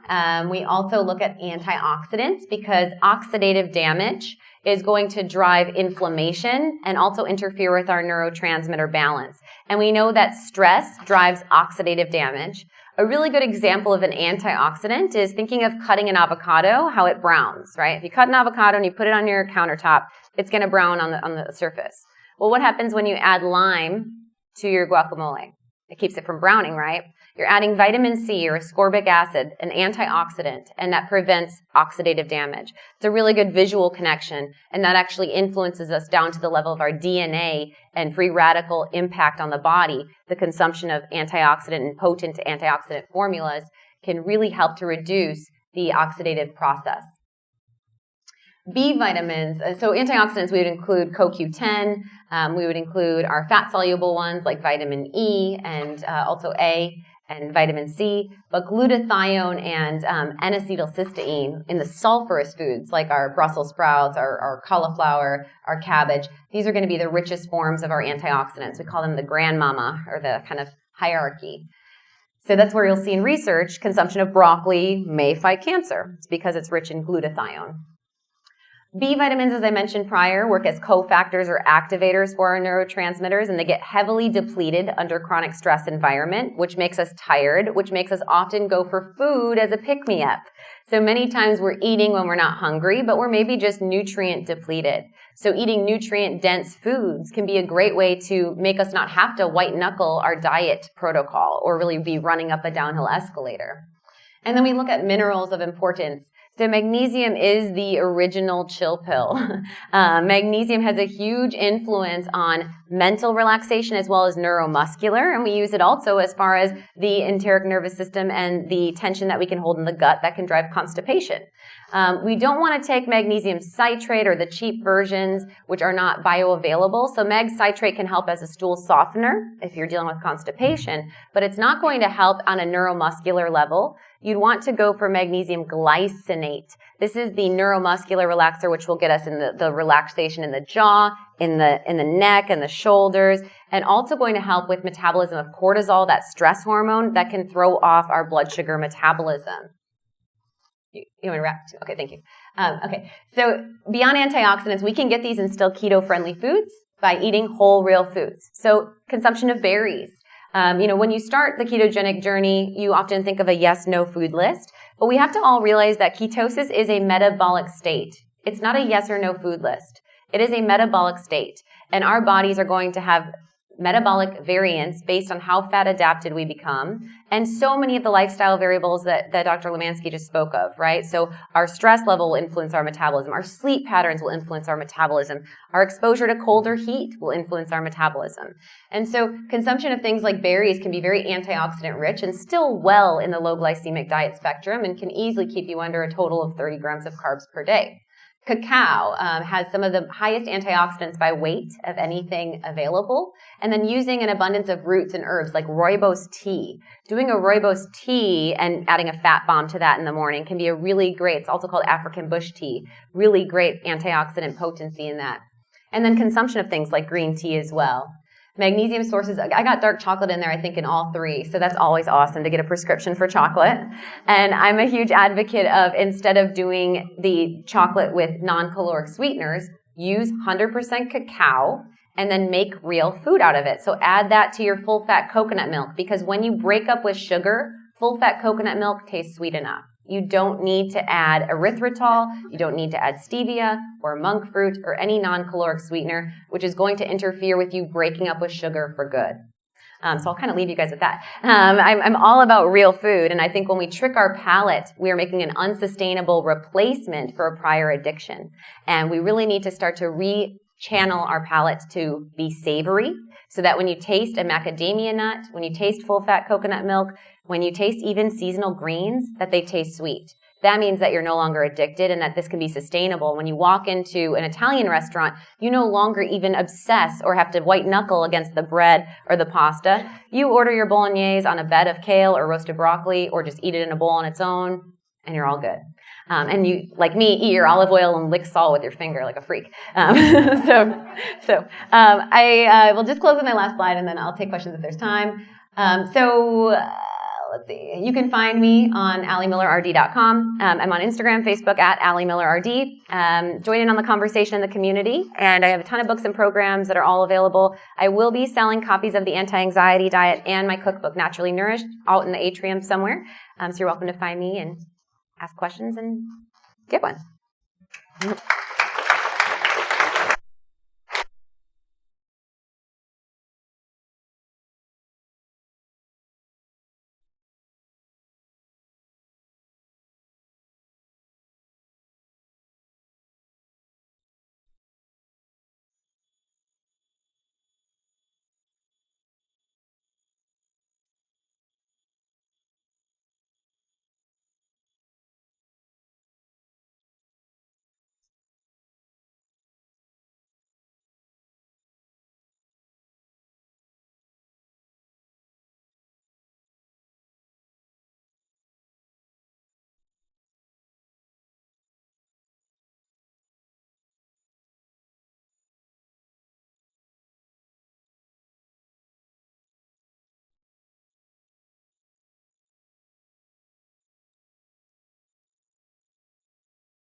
Thanks. Hello, everyone. I'm Craig Emmerich. You might be more familiar with my wife, Maria. She's written about a dozen books, cookbooks, keto books. Our latest keto book is named Keto. I actually wrote with her, so we kind of brought both of our core competencies together to put this book together. She wrote about half, I wrote about half. And I focused a lot on the biology, how our bodies work, and wrote those initial chapters to our book. And so this is going to talk about one of the really important components of how our bodies work. And this explains, I believe, why some lifestyles fail, and it also explains why a ketogenic lifestyle can be so beneficial. So oxidative priority is the process in which our body processes fuels. If you think about, I like to think of the body as like a car. So a car, you don't want to run the engine rich because you're going to blow the engine up. You don't want too much fuel getting to that engine. And the body's kind of similar. It doesn't like a lot of fuel in the blood vessels, you're kind of like your fuel lines, at any given time. You think about 80 milligrams per deciliter of glucose. That's 16 calories. That's not a lot of fuel in the blood. And then if you add other fuels like fat and ketones, there's really not a lot of fuel at any given moment. And you think about when you eat a meal. So this is all exogenous. So this is food coming in to the diet. This is the priority in which the body processes them. So if you get a big meal, if you have 1,000-calorie meal, that's a ton of energy coming in that the body has to deal with. And if it's a mix of a lot of different kinds of fuel, the body has to prioritize those.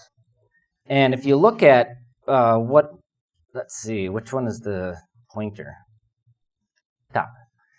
If you look at the order in which the body processes those fuels, it's done in a really logical way, right? Focus on this storage capacity line. It's basically an inverse order of storage capacity. And that makes a lot of sense.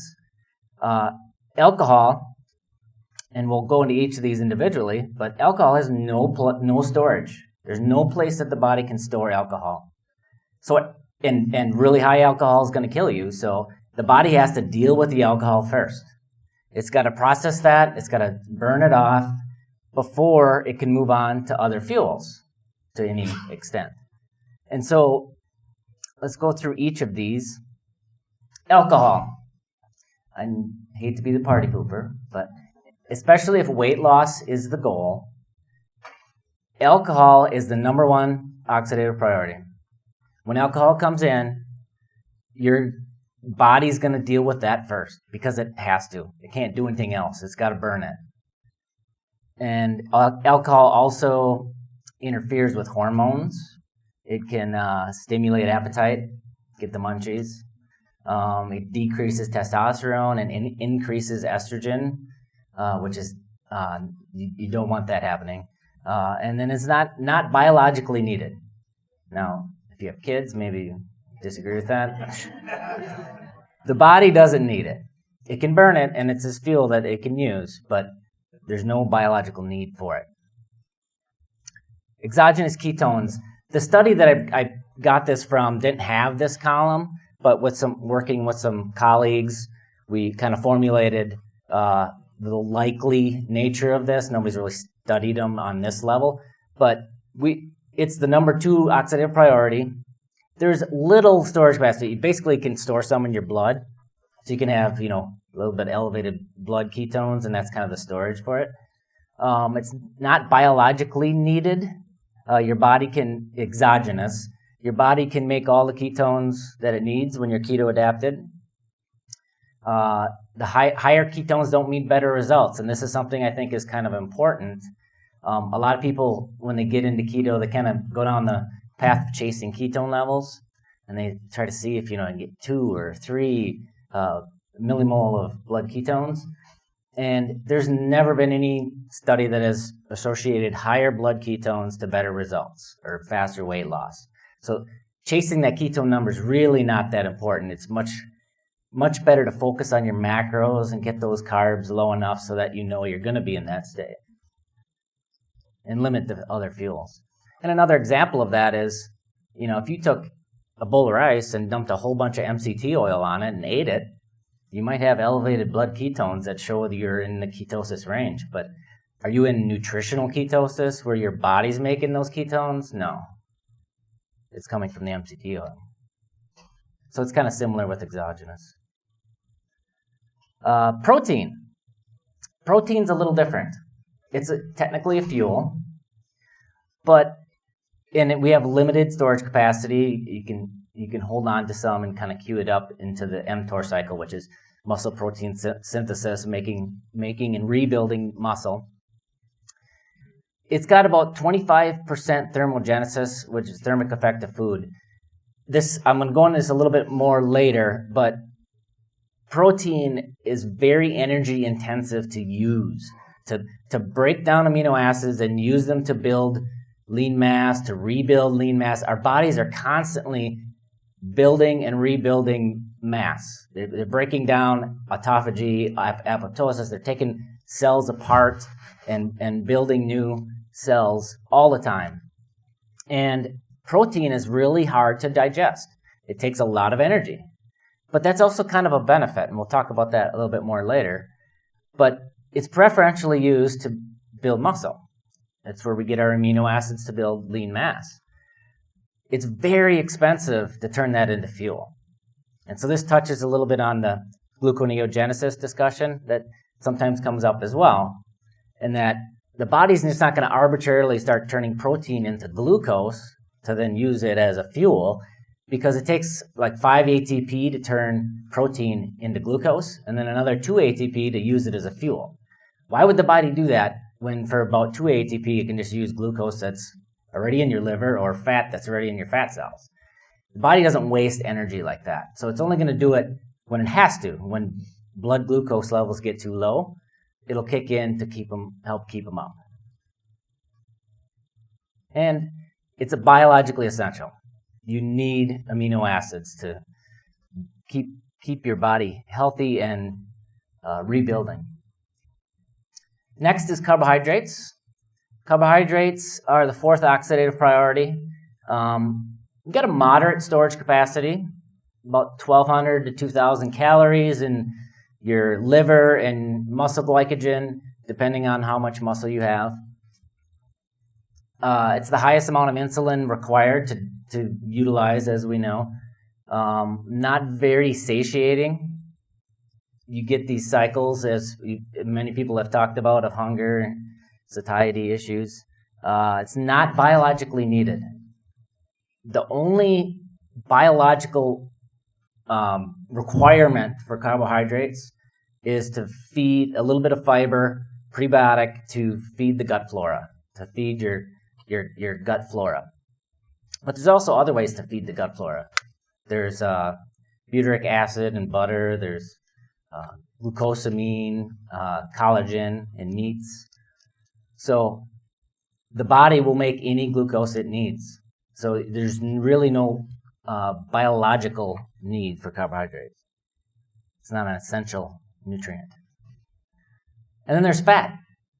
Fat is the last oxidative priority, which makes a lot of sense, right? Because theoretically, we have unlimited storage capacity for fat. We've had humans with 500-600 pounds. You know, if you calculate the number, that's like 1 million calories in stored body fat. So it's theoretically unlimited. And so the body doesn't have to worry about dealing with that fuel until it's dealt with everything else. And it's biologically essential. You need it to create hormones and to process or absorb, A, D, E, and K vitamins. So there's essential fatty acids. So what does this all mean? If you look at, again, from the dietary approach, the different fuels, a ketogenic diet, if you do it in the way we typically prescribe, especially if weight loss is the goal, you're going to eliminate the alcohol. So that fuel, body doesn't have to deal with it. You're going to not take exogenous ketones. You're going to only get enough protein for building lean mass. And that's typically, moderate protein amounts about 0.8 times your lean body mass. So if you calculate your lean body mass as your total weight minus your body fat percentage, multiply that times 0.8, and that's your grams of protein per day. Carbohydrates to a minimum. So again, this fuel is now eliminated from the priority. And if you do this long enough, you get keto adapted. Your body actually makes more mitochondria, and you get more efficient at burning fat for fuel. You kind of prime the pump for burning fat as fuel. And so the body at that point, it doesn't care if it's pulling in chylomicrons from the diet, from dietary fat, or if it's using free fatty acid from stored adipose tissue. It can burn either equally. It doesn't really care too much, and it's efficient at doing it. And so here is where you start to modulate. If weight loss is the goal, you start to look at, how much of this fat do I want coming from my stored body fat and then from the diet. So that's where you can kind of tweak this to basically leverage your biology to pull more fat out of your fat stores and use it as fuel. Not sure why the text is getting it. Must be a font. So thermic effect of food. We touched, I showed you the fuels on the oxidative priority. If you look at the order, there's also a very important component, and this is kind of going back to, it's not calories in, calories out. There's a lot of things going on here. Hormone and satiety, that's a big part of why this diet succeeds, and I'll talk about that next. But thermic effect of food is another important component. Thermic effect of food is how much energy your body needs to burn to consume a macronutrient.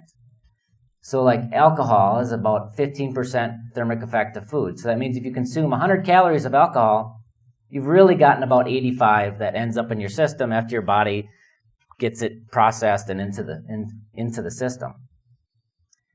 Ketones, this is we again extrapolated, we consider it similar to fat, so 3%.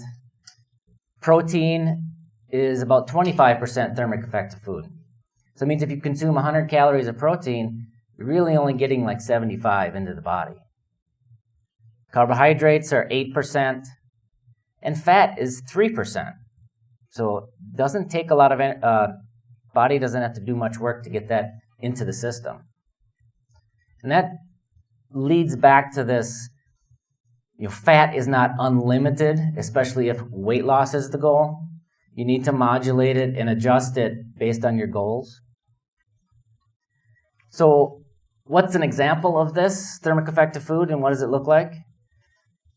Now, I don't want to be the bad guy. I've already eliminated alcohol, I know. But I'm also going to tell you to eliminate the bulletproof coffee if weight loss is the goal. And here's one of the reasons why. If you have a 500 calories of fat, which some of these are, when you look at some of the rest, if you go right to his website and look at his recipe, it's about 500 calories. With the thermic effect of food, you get about 485 calories, because it's only 3% for fat, into the body. Plus, caffeine can have some impacts on things, but we won't go too much into that. 500 calories of sirloin steak. There's a certain amount of fat and protein that comes with that. If you do the calculations, that's 401 calories into the body. Same number of calories in the diet, but that's how much is effectively being seen by the body. Plus the fact that that protein's preferentially not going to get used as fuel, right? It's going to be used for amino acids. And so 18% less calories just by making this change. And most likely you're going to be more satiated eating a large steak like that for longer. So that's a big part of the puzzle here, is that, again, focusing on weight loss. If weight loss is the goal, ideally, what do you want for a diet? You want a diet that enables you to preserve lean mass and stay satiated on fewer calories. And protein-sparing modified fast, which is a way of emulating some of the characteristics of fasting, but getting enough protein to preserve lean mass so you can do it more days and longer, that is a very powerful tool for weight loss. And again, this example, that's 9 pounds in a year, in just the caloric difference here. Same number of calories in. So protein-sparing modified fast is a really good way to ramp up your weight loss, improve your results. It's a really good thing that we do with our clients if they're stalled. You hit a stall, add a couple days of this, and it really works well. What does it look like?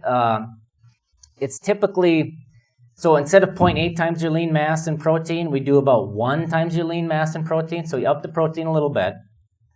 Carbs, basically a minimum to none. And then you bring the fat down a bit. So you're talking only like 30 or 40 grams of fat for that day. But that doesn't sound like much. And it's not, because you get 600 to maybe 800 calories for that day. It's very low calorie, and that's why we don't do it more than, we usually have clients do it a couple days a week and then come back out of that. But look at this. This is one of our clients. We have a cookbook that we made that does this, has meal plans, and she was following it, and she had to struggle to get the protein in, just wasn't hungry. I used the rec from our calculator and going to try it again tomorrow because it doesn't feel at all like fasting. She could not eat all the food. And we're talking about 600 to 800 calories.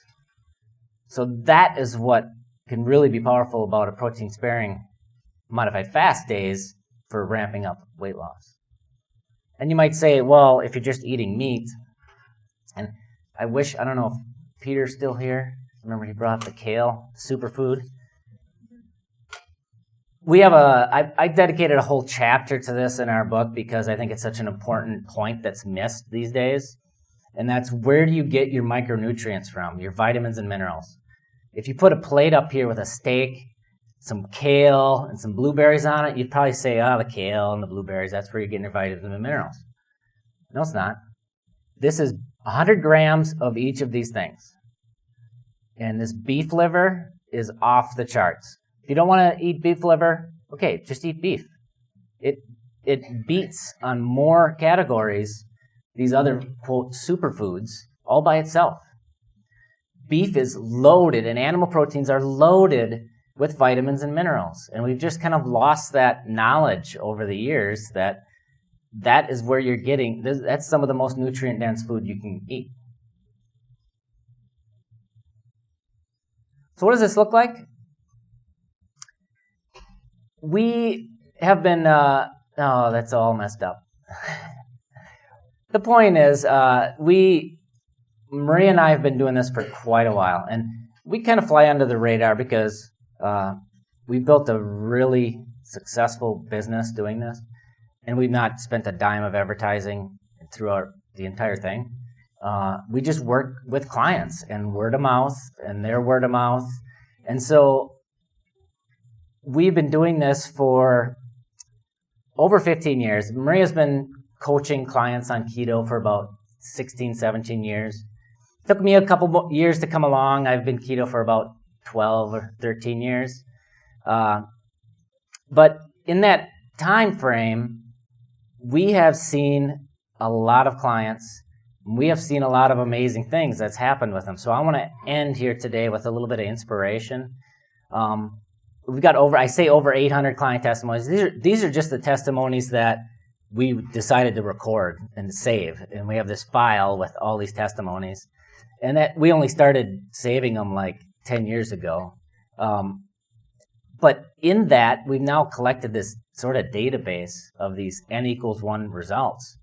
And it's pretty amazing when I go in through there and I can just search a term like colitis and get 6 or 8 testimonies and see different people's results. And so I thought I'd put that together in a slide, a few slides here. So here's our N=many of 17 years of coaching keto. Weight loss is the obvious one, right? Because that's what everybody talks about keto for. This lady, 220 pounds, she lost. 104 pounds, and they'll kind of come through. I don't have a lot of time, but I tried to highlight in red some of the interesting parts of their testimony. 135 pounds lost, and he really regained his life. 200 pounds lost. This girl, 254 pounds lost, and she's lost actually about 40 since then. 150 pounds lost, 20 pounds of muscle gained. That's body recomposition. This one's one of my favorite. We just got this a few weeks ago. This couple, she's 73, he's 77. 77 years old. I mean, what kind of change of their quality of life does this make at that age? Type 2 diabetes, that's the other thing that you typically think of with keto. A1C 10.7, a 231 fasting glucose. Year later, 5 with 80 glucose. There's this one, another A1C 7.9 to 5.4. A1C from 11.1 to 5.1 in 3 months. If you know what A1C is the average blood glucose of about the last 3 months, depending on how much turnover of your red blood cells you have.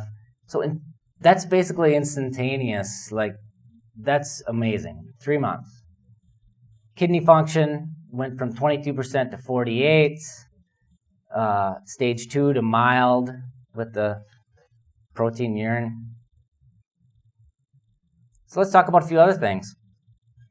One of the things that has really struck us in doing this and using this lifestyle, one of the things that was on the slide that was cut off, we not only do keto with the principles I've shown here with the macros, but we focus on very nutrient-dense foods. And I think that is a big component of healing because you need all those vitamins and minerals to help heal the body. Well, there's lots of other issues that end up being helped with this. Eczema and skin issues is one of them. This was their son, ADHD, had big changes. Eczema gone. This one had painful acne that's gone. This person here, this was in 5 days. Skin went from that to that. And this is food. This is food causing these problems, right? Here, my guess, we also had her go dairy-free, so I think that was a big component of it as well, or possibly gluten. So, I mean, you can have a lot of different reactions. But what has struck us is that most of our clients, they like this lifestyle because of how they feel. The weight loss is just a bonus. And here's IBS, acid reflux, Crohn's disease, colitis, 7-year-old son, imagine, diagnosed with Crohn's disease. And the doctor was completely floored with how well he was doing, and he's off steroids. 600 pills a month, down to 1. 70 pounds lost, IBS gone, blood sugar normal. Hospital several times for ulcerative colitis, weighed about 90 pounds. So again, this isn't about weight loss, right? Weighed about 90 pounds.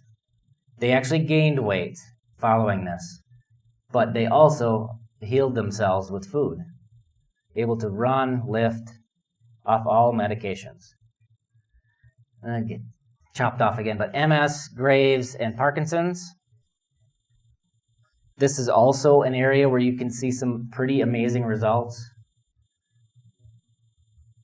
It's been 20 years since he could walk on his heels. Graves' disease, gone. A lot of these, Parkinson's arrested, all labs back to normal, off medications. This is life-changing stuff.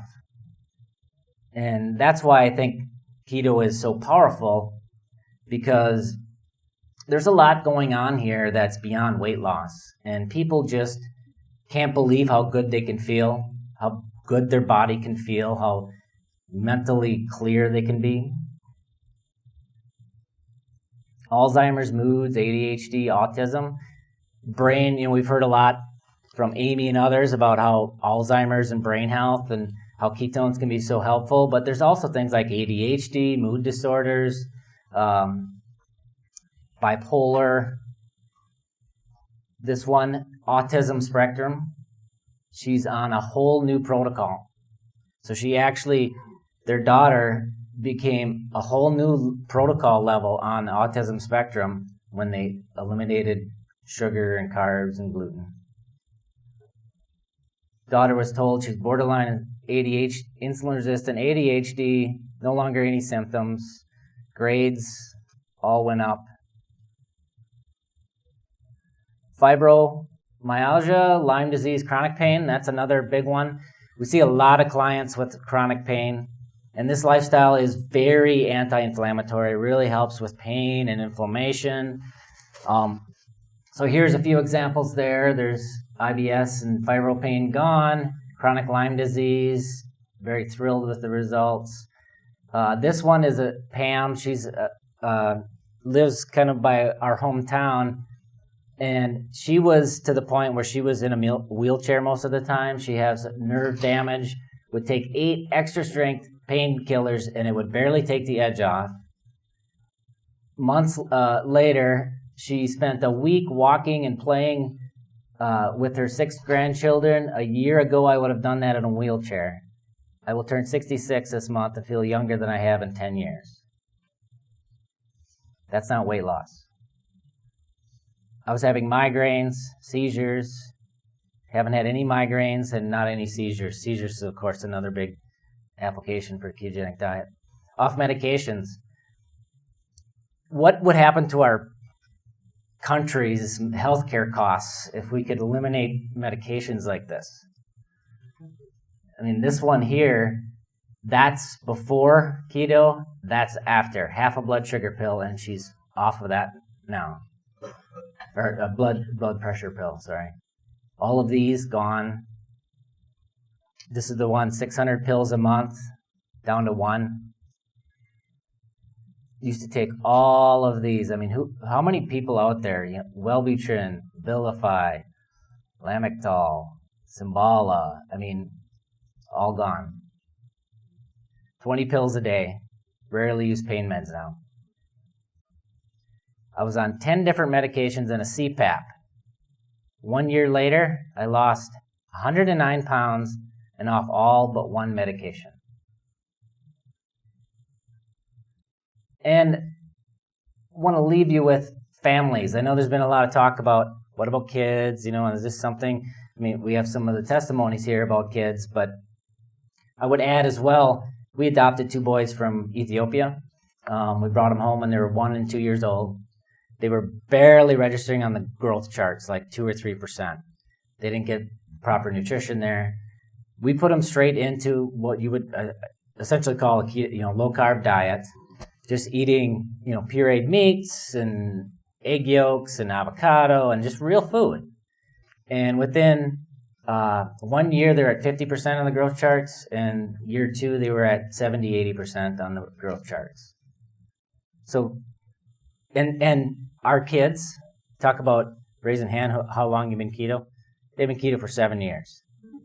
So, and they're thriving. But here's whole families. You look at the before after and what has changed in these lives of these kids and their families. 281 pounds lost in this family. Yeah. I mean, it's just, the before afters just never cease to amaze me. She came to me after 2 months and said she never wants to feel like she used to again. That's their 13-year-old daughter. And just feeling like they have control of their bodies again, not trapped in their bodies. So I probably should have started with disclosures. I get royalties for books, and we also do a coaching business for keto. But that's it. Thank you, everyone.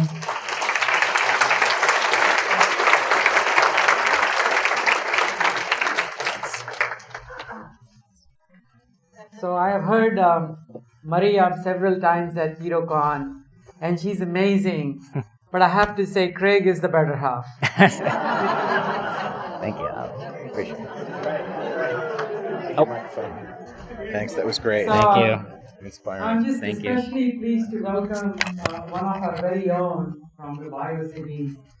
I have a lot of respect for him because my son-in-law, who's an endocrinologist in Britain, looks up to him. It's Dr. Jake Kushner, Associate Professor of Pediatrics, Department of Endocrinology at Baylor College of Medicine, the Texas Children's Hospital. He is simply amazing. At least 5 of my patients are here only because he's coming. I know Dr. Paul is here only because of Dr. Kushner. I also want to say that he's a type 1 diabetic, but in my experience, he's a type 1 diabetic teacher, educator, and physician. But in my experience, I have so many adult patients who are burnt out type 2 diabetics that also will benefit from his talk. Thank you. Thanks so much. Wow. What an honor it is to be able to speak to you today. As you'll see, this lecture is really on behalf of all the 1 million people in the United States who live with type 1 diabetes and the probably 10 million around the world. I continue to be inspired by them and what they live with. I think that there's a lot of opportunity for low-carb nutrition, as you'll hear. I've transitioned to a new position. I'm now the medical director of the McNair Interests, which is a private equity group based here in Houston, though I still have an association with the Baylor College of Medicine. Just by way of disclosure, I have been a consultant for Sanofi and Lexicon. And again, I'm medical director of this private equity group, which has investments in chronic illnesses, including type 1 diabetes. I have worked as a consultant around these SGLT inhibitors, and I'm going to briefly talk about the class in general. I'm not going to talk about the particular compound that I've worked on, but you should at least be aware of it. I don't consider this work to be a conflict here, but as you'll see, I think that there's some really interesting wrinkles in relationship to low carb and these so-called sodium glucose cotransporters. Type 1 diabetes is a really compelling and challenging problem for people around the world. And this picture is from an amazing book, it's Michael Bliss, The Discovery of Insulin. And we're coming up on the 100th anniversary of the discovery of insulin. Prior to 1922 and 1923, when commercialization became available, children would present to pediatricians like myself looking like this, with a history of wasting away, drinking a lot of liquid and peeing quite a bit, and weight loss.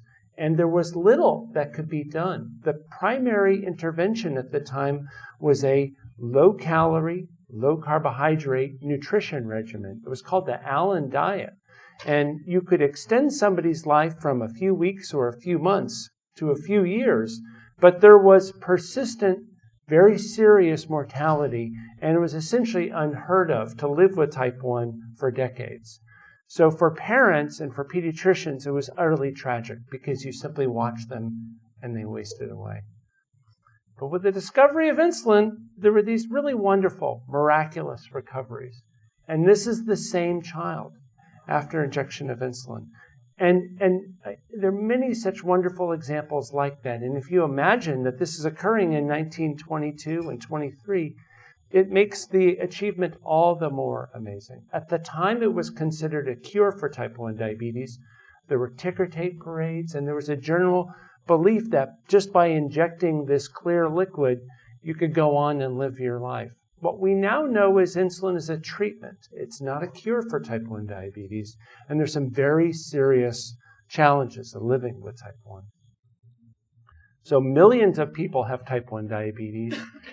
Injected insulin is the only available therapy. There's one FDA-approved medicine, but it really has achieved very, very low penetrance in the community. And that's injected insulin beyond insulin. So insulin is really all you got.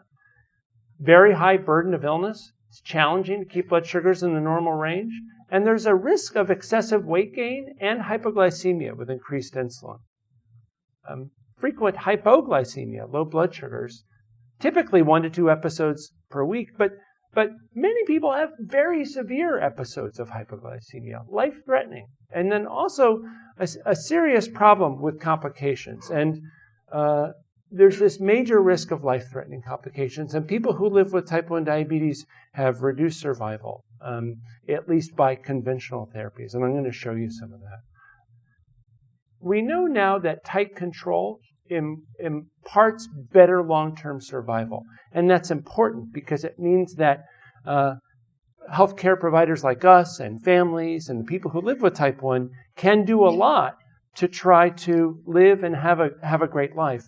But unfortunately, it also puts a lot of pressure on all of us. And I'm going to be honest with you, I don't believe that the healthcare system has really been able to meet this demand. And what you see is a lot of unmet need, and the vast majority of people who live with type 1 diabetes don't have great diabetes control, just because it's so hard. And again, I'm going to elaborate on that. Anybody who lives with type 1 diabetes has another problem, which I'm going to mention, which is that there's a lot of hope that someday the disease state will someday be transformed. And you could call this a cure or a definitive therapy.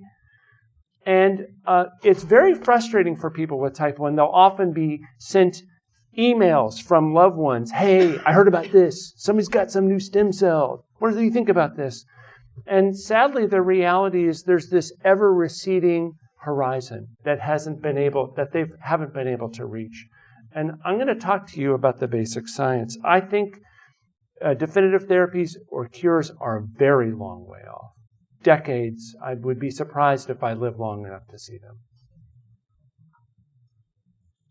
So, when will basic science knowledge translate to improved outcomes? And sadly, the answer is, I don't know. And the person who definitively looks you in the eye and gives you an answer is merely showing their ignorance and, frankly, arrogance.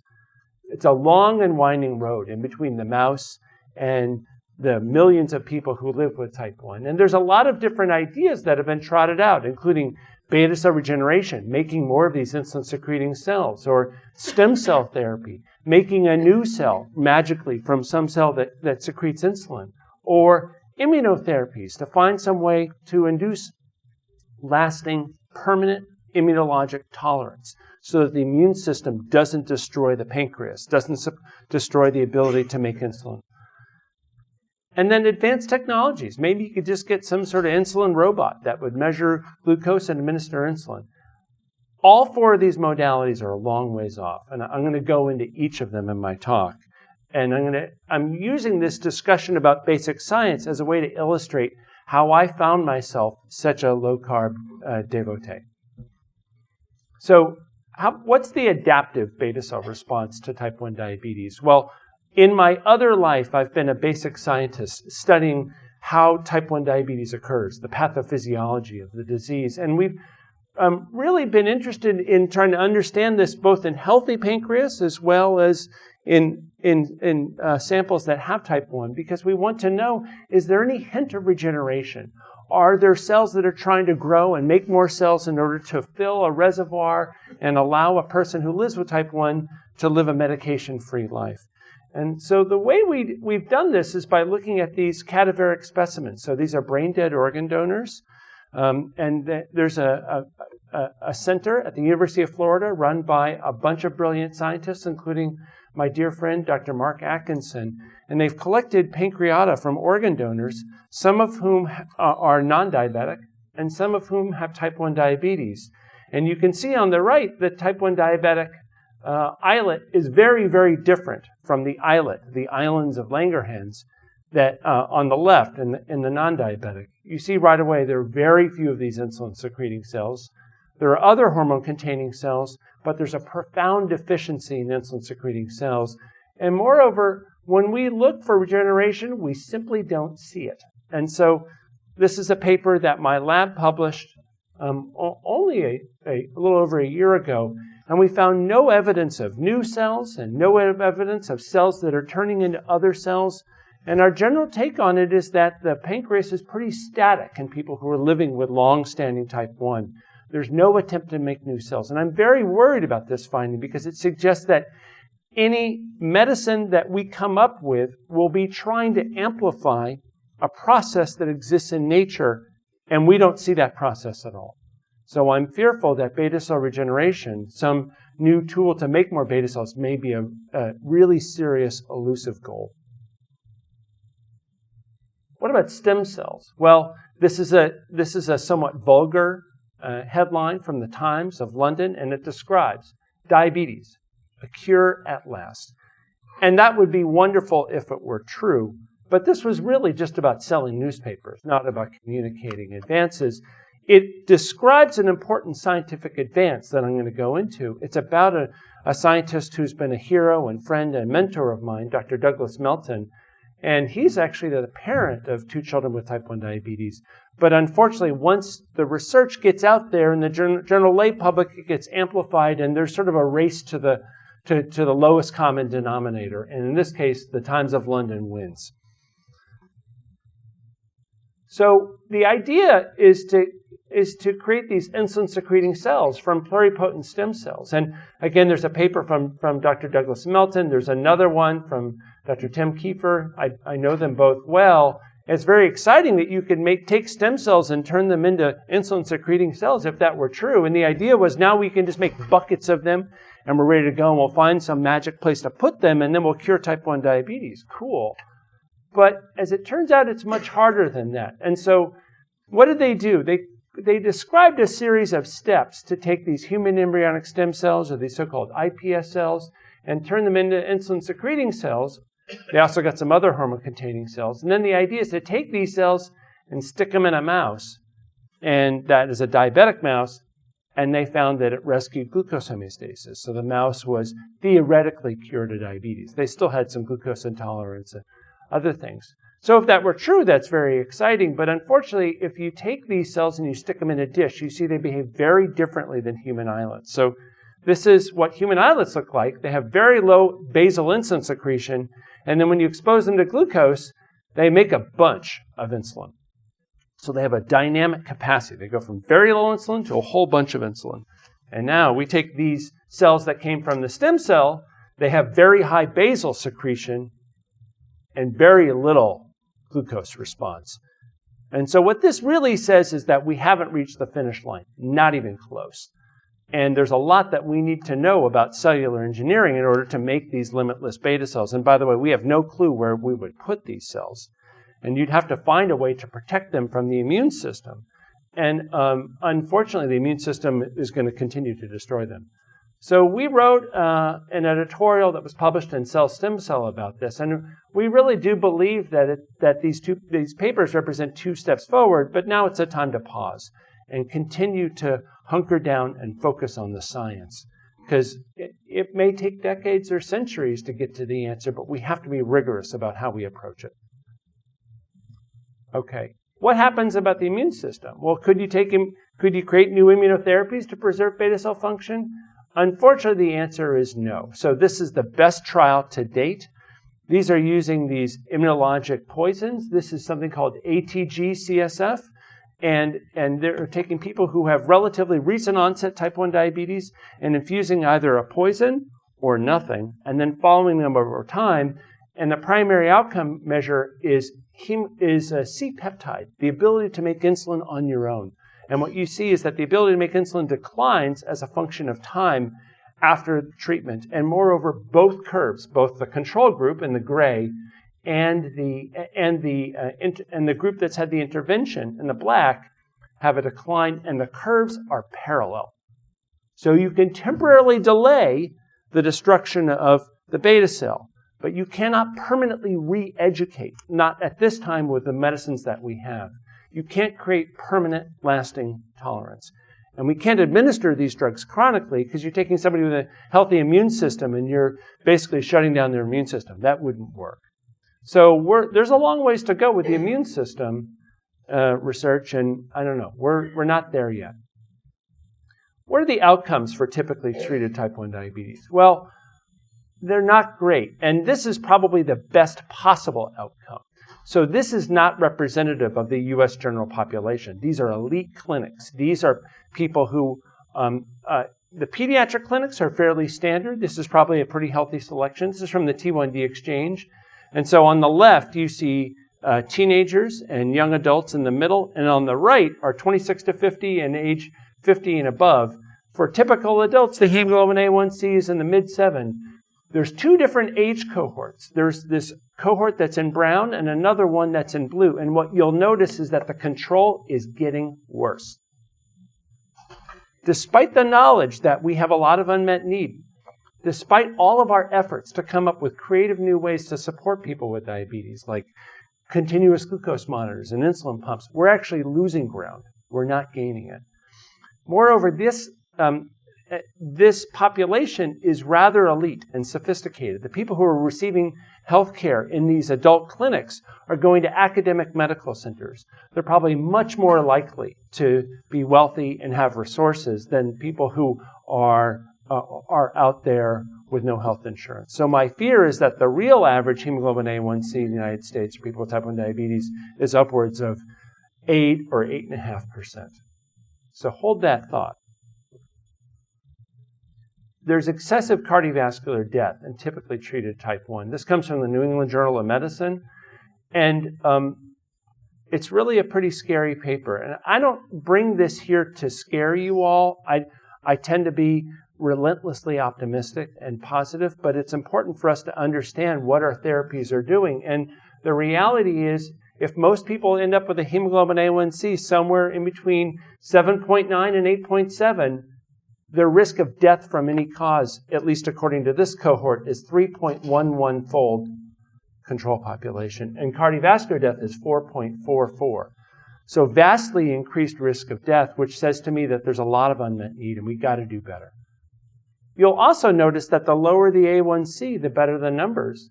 So that's exciting, and it suggests that the better we do to support people with type 1 diabetes, the more they can lower their risk.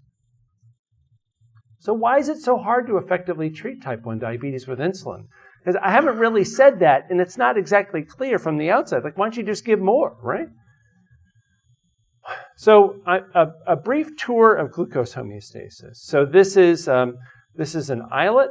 And we know it secretes insulin, and it goes and acts upon the skeletal muscle, and it tells glucose to enter the skeletal muscle. And then there's also action upon the liver, and that suppresses hepatic gluconeogenesis, the production of glucose from the liver. And then there's also insulin that comes and acts upon the fat, and it ultimately drives glucose into fat, and it makes more fat cells. So this is normal glucose homeostasis when the system is working properly. Now let's take this and let's substitute a defective islet and very little insulin. And now let's inject insulin crudely with a guesstimate of how much insulin we think we might need for a meal. In this case, Snackwell's cookies. Fat-free. Well, Snackwell's cookies are essentially pure carbohydrate. And so they got a ton of sugar. You'll have a huge glucose load. You require a ton of insulin to drive that glucose into skeletal muscle. You'll require a ton of insulin to act upon, let me make my animation work right. So you have a ton of glucose. You have a ton of insulin that drives that glucose into skeletal muscle. In addition, you have quite a bit of insulin acting upon the liver because the glucose is very, very high, and the feedback pathways are driving that there. And similarly, in the fat, a lot of insulin, very high glucose, a lot of adipogenesis, and ultimately fat cell growth. And so people tend to gain weight on carbohydrates with type 1 diabetes because you can't faithfully recapitulate the normal physiology that exists in a non-type 1 person, in a healthy person. And unfortunately, the standard guidelines for people with type 1 diabetes emphasize carbohydrates. So this is an information sheet from a typical large children's hospital. And what you see in this case, if you have a boy, male, aged 9 to 13, requires 1,700 kcals per day. Breakfast, 60 grams. Carbohydrates, 75 grams for lunch, 15 for snack, 75 for dinner, and 15 at bed. And again, that's a 10-year-old who might weigh only, say, 35 kilograms. Okay, so what are we talking about? So we're going to inject some insulin. We need some long-acting, this basal insulin that's required to cover the needs of the liver and basal metabolism. And then you're going to consume 60 grams of carbohydrates, and you're going to take an insulin bolus. And then you're going to consume 75, and you take an insulin bolus. And then you're going to consume 105 and take 4 units. And the idea goes, if you do this correctly and faithfully, and you pay very, very close attention, your blood sugar should basically be perfect. And so there's an ideal range, and so you would expect that there'd be a little bit of oscillation, and blood sugars would essentially be normal. So goes the myth. The reality is something darker than that. And part of the reason is there's just a ton of variation or slop in these calculations. and it's impossible to precisely determine the number of carbohydrates in each meal, the contribution of fat in that meal, and also just the day-to-day physiology. And even the insulin injection sites themselves vary in efficiency. So whereas we say you're giving 2 units, in reality, the physiologic impact of that injection could be 1.25 units or 3, because you have so much other variation. Okay. And as a result, you can get wild excursions where the blood sugars go high and low, and it's really just a serious recurring problem.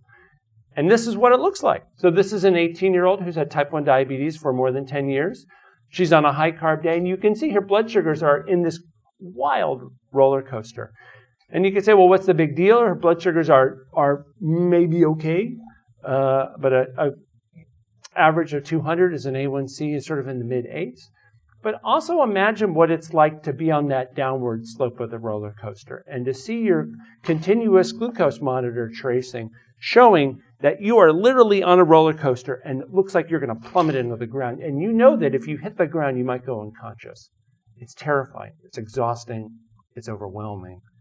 And the cognitive burden, the sort of load of thought that's devoted to type 1 diabetes is enormous and outrageous. And so people feel a true sense of burden because they have to look at their watch, or even if they have these fancy tools, they have to look at their glucose all the time and try to figure out where they are and whether they're going to crash or not.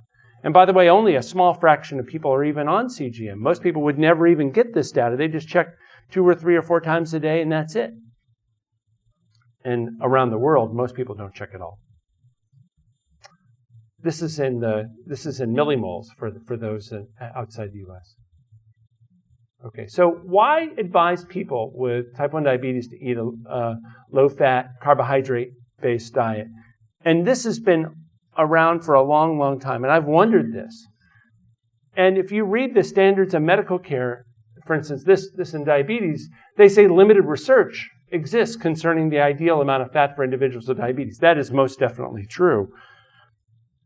And they say that the Institute of Medicine has defined an acceptable macronutrient distribution range, or AMDR, for all adults for total fat of 20 to 35% of energy with no tolerable upper intake level defined. So they say roughly 20 to 35% of energy. And this AMDR was based on evidence for coronary heart disease risk. And I'm going to go into this in a bit. So what is this AMDR? It's from the so-called DRI. It's from the Institute of Medicine, now renamed the National Academy of Medicine. It's published in 2002. It's a PDF. You can get it online for free. It's 400 pages. It's filled with amazing, sophisticated people who have written about each of their pet macronutrients. And so there are chapters from the world experts talking about the need for carbohydrate or for protein or for fat, and integrating this in various human physiologic conditions. It's quite sophisticated. It's certainly not to be dismissed. If you read it, and I have, what you see is that over and over again, they say it does not apply to disease states. It's intended for healthy populations. So first of all, they say it doesn't apply to disease states. Moreover, they have a very bizarre way of making their overall arguments. And I want to take you through what they say. They say that if you eat too many carbohydrates, you're going to have decreased high-density lipoproteins, you're going to have increased triglycerides, you're going to have increased LDL particles, and you're going to have increased cardiovascular risk. So they say, don't eat too many carbohydrates. Okay. But they say, if you eat too much fat, you're going to have increased dietary energy because fat is calorically dense. And therefore, you're going to gain weight. And therefore, you will be consuming more saturated fat. And therefore, you'll have increased cardiovascular risk.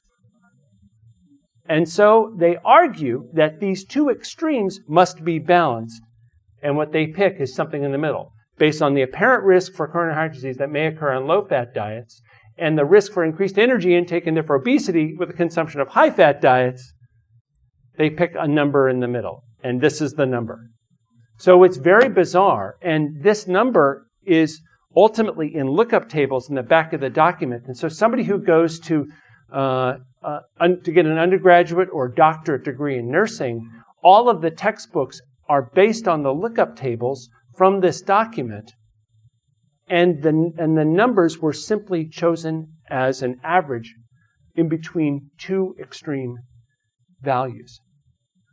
And so, like in choosing in between white and black, they chose 18% gray. It doesn't make any sense, but that's why we eat what we eat. This is the predominant logic that is forcing us to consume 45 to 65% of our macronutrients from carbohydrates. It's totally bizarre. It doesn't make any sense. And I wondered, well, do dietary fats influence human health? And the argument actually is, probably not. And I think this is really a beautiful meta-analysis that describes that there's no relationship in between saturated fat intake and overall mortality. It's really surprising and should make you think, and it's based on thousands and thousands of patients. There might be a relationship between trans fats. Thankfully, these are industrial trans fats like Crisco. These are definitely coming out of the food stream.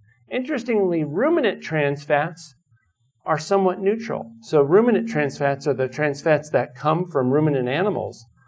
And moreover, ruminant trans fats appear to be protective for type 2 diabetes. And delicious. So this is not an RCT. This is merely an observation. It's associative. But it said to me that whatever fear we had about the consumption of saturated fat and total fat may not be fully founded. So innovative dietary interventions for type 1 diabetes? Well, Dr. Richard Bernstein has been a pioneer in this field for decades. He's an amazing person. He's in his 80s. He lives with type 1 diabetes. He went to medical school after he got type 1 diabetes and learned to treat it with a low-carb approach. And he still has a practice to this day in Westchester County in New York. He's truly a pioneer. And this book is fabulous. It's not just about type 1 diabetes. It's also type 2. He uses a low-carb, high-protein approach. And there's some brilliant pearls in there. One of the most important is the so-called rule of small numbers that says if you consume less carbohydrate, you need less insulin.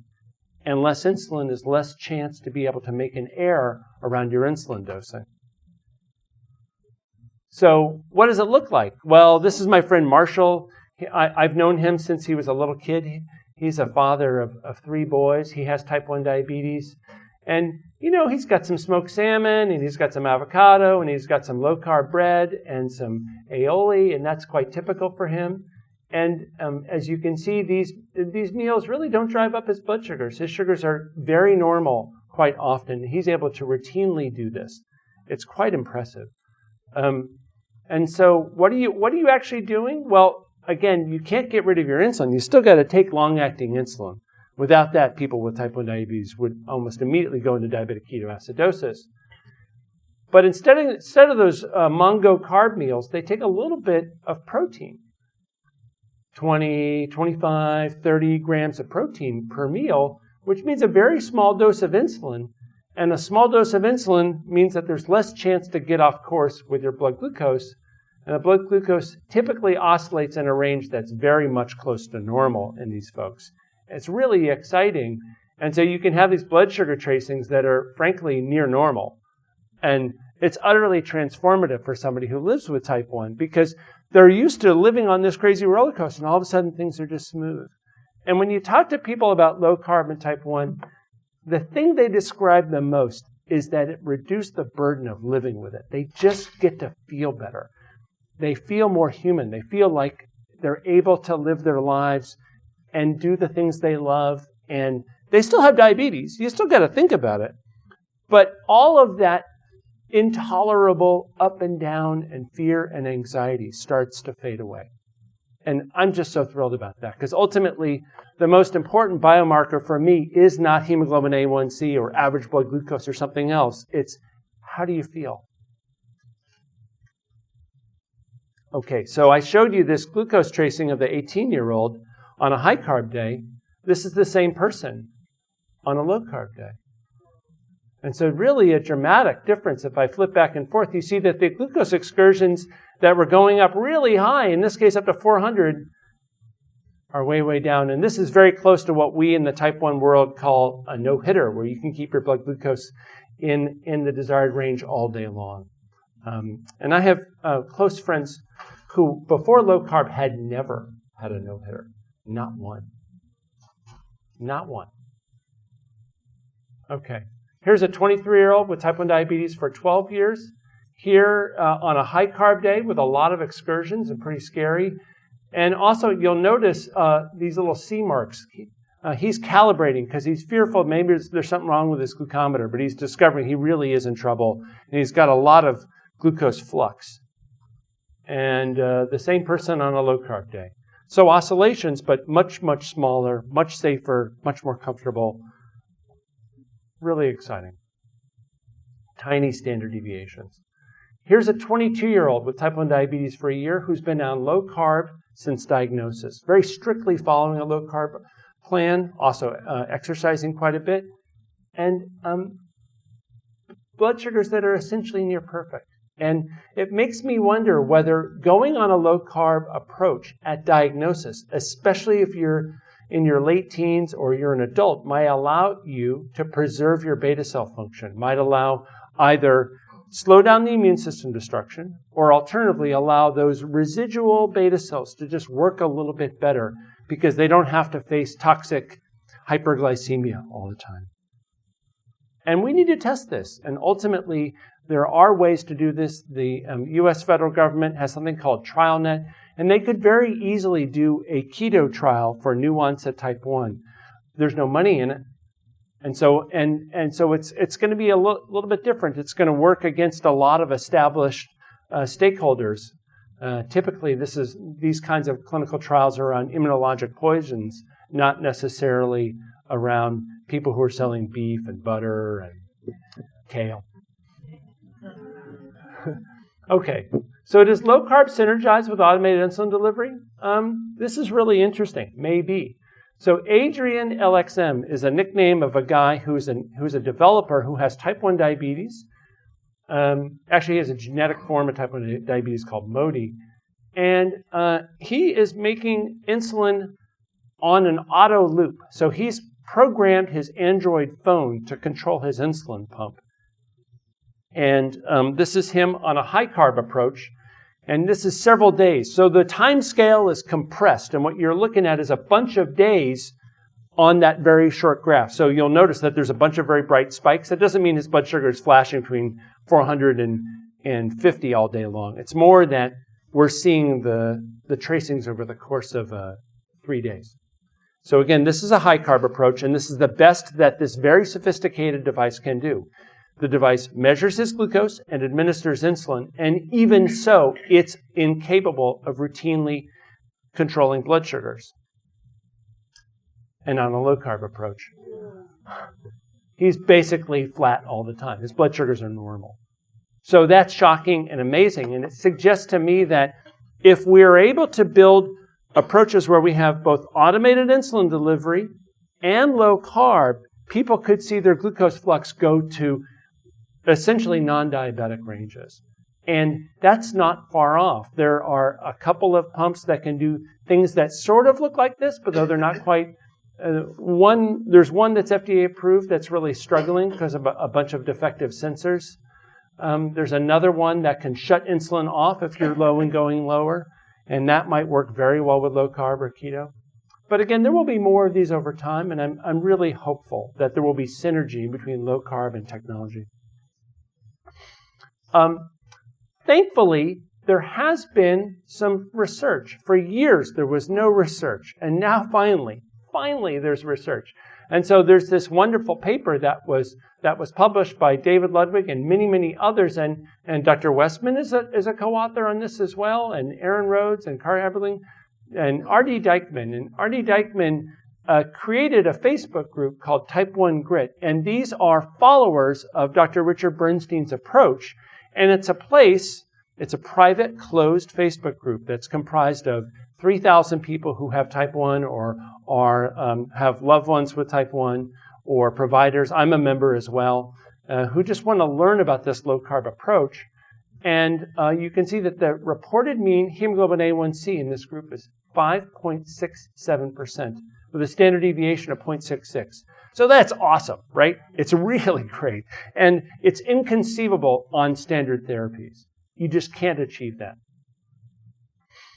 Well, this has generated a lot of excitement, including an article in the New York Times, and which quoted Andrew Hightower. This is Lester's son, which is amazing.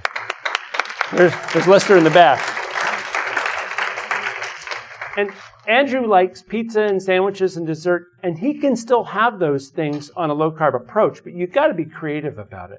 He can't just wander into any restaurant or any fast food joint, but he can still live a healthy life. And moreover, there are enormous benefits which the article describes that he recognizes for himself. And I would argue that carbohydrate restriction for type 1 diabetes is ultimately liberating. Well, there's been some pushback, some pretty serious pushback. And so these are some of the leaders in the type 1 diabetes field. They include Beth Meyer-Davis and Lori Leffel and John Buse. These are established experts in the type 1 diabetes world. And they say that although it may be true that a very low carbohydrate diet can be useful, we find the study to fall well short of the level of scientific evidence that merits the media and professional attention it seems to have garnered. And the online community was not a general type 1 diabetes community. Rather, this was a community following a specific kind of diet. And we suspect that only individuals who believe in this approach, as promoted by the authors, would be in the community and respond to this survey. So, promulgating such methodologically weak, although enticing data broadly through the media creates a risk that patients or providers may pursue such plans without adequate insulin adjustment, resulting in serious issues with hypoglycemia, as well as a risk of nutritional deficiencies. And so it's a lot of scaremongering. And David Ludwig writes back and says, well, they criticize the media attention of our study, but we don't think that suppressing information is a good idea. 100 years ago, before the discovery of insulin, low carb was the typical approach, and it was quite effective. And sometimes it takes patient advocacy to stimulate research into neglected treatments. And a low carb diet for diabetes may be one such area. And if the media attention surrounding our study helps stimulate the research, it will have done a public health service. So I'm really excited about that.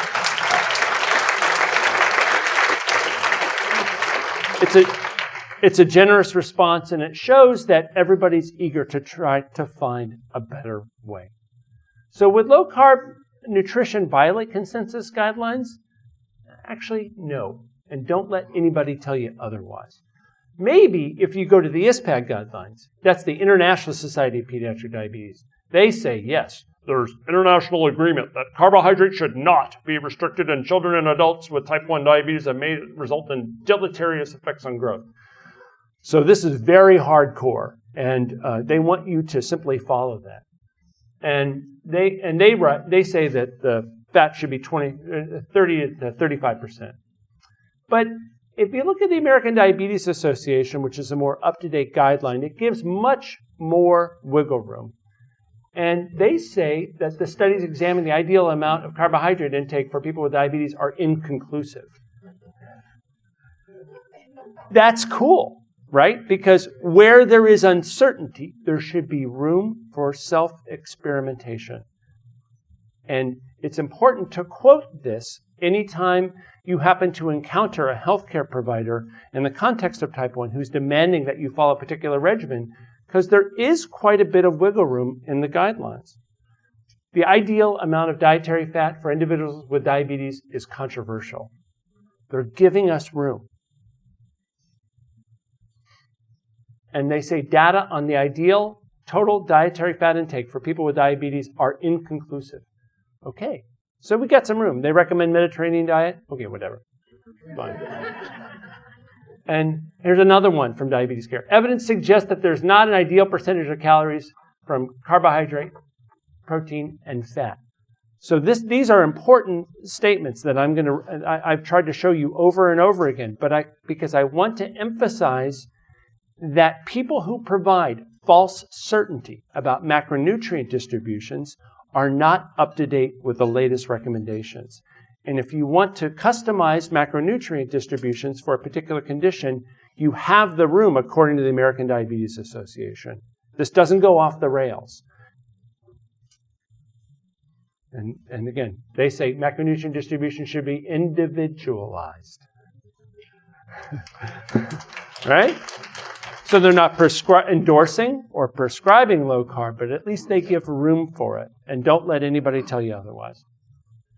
Would low carbohydrate nutrition cause hypoglycemia? Well, yeah, if you don't do it right. So again, I showed you this high carb, high bolus regimen. And if you did that and you got into trouble with fixed insulin doses, and instead you gave just protein and these big whacking doses of insulin, you're going to get in terrible trouble and your blood sugars are going to go low. So you better adjust, because people with type 1 diabetes administer insulin for carbohydrate, and if you reduce your carbohydrate, you need less insulin.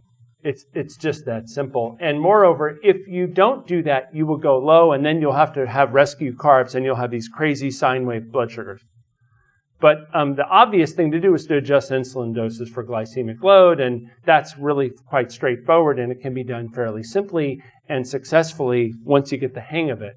And people who do this are able to get blood sugars that really sit in the normal range much of the time, again with glucoses that are sitting, oscillating somewhere between near normal and near normal. Okay, that's pretty cool.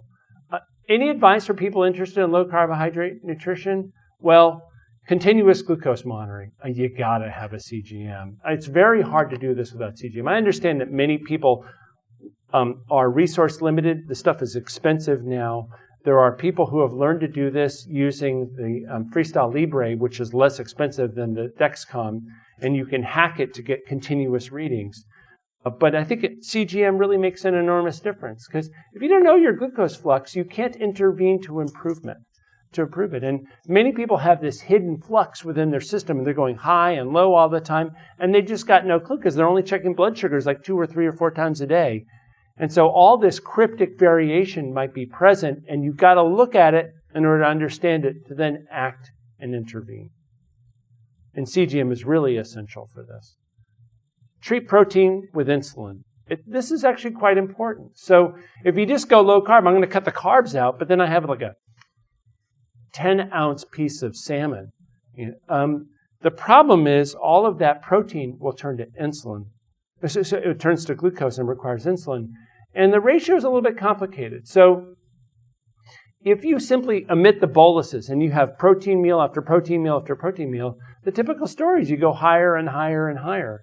And the problem is it does turn to glucose on about a 0.6 ratio, and the kinetics are delayed. It takes quite a bit of time to ultimately turn into glucose, and it gets very confusing for people with type 1. So what's the obvious answer? Again, 10 grams of protein, 6 grams of extended carbs. Small, extended boluses of insulin. You can use regular insulin. You can use a square wave on a pump. And this is one of these, your mileage may vary. It takes real time and energy to do this. Bernstein writes about this in an expert manner in his book. Lots of other folks have written about this.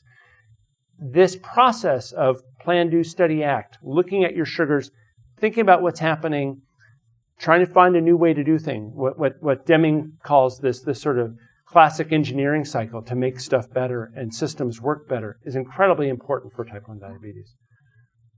Watch out for euglycemic diabetic ketoacidosis. What am I talking about? These are these drugs we were talking about. So these are these sodium glucose cotransporters, and they are associated with diabetic ketoacidosis. And it's pretty scary. And moreover, the blood sugars are typically normal.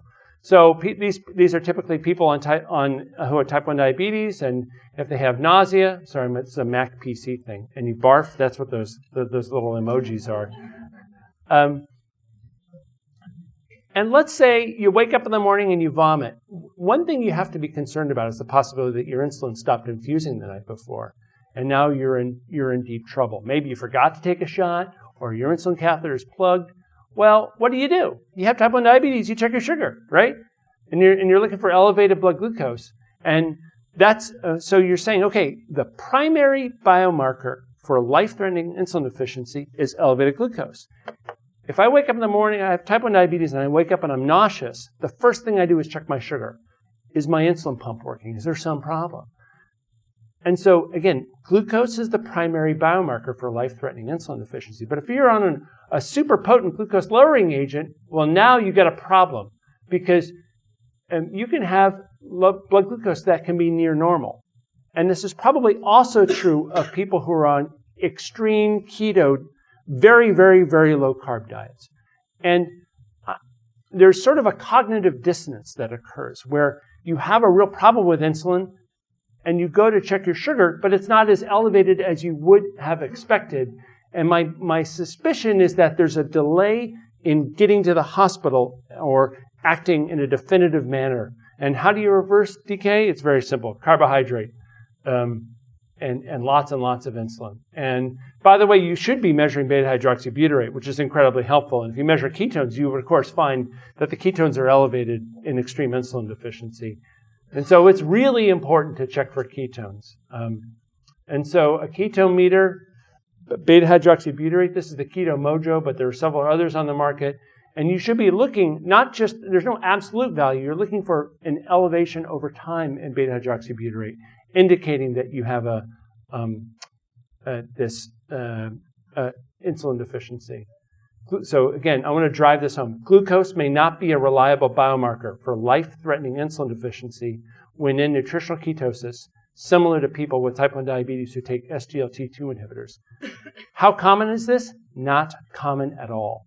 But we will see cases of this. I promise you. We will see people who are on extreme keto, who have some problem with the pump. Their sugar never got elevated to the point where they were concerned, and things were confusing for a while. And we need to start to be aware of this. And I've heard at least anecdotal reports from friends.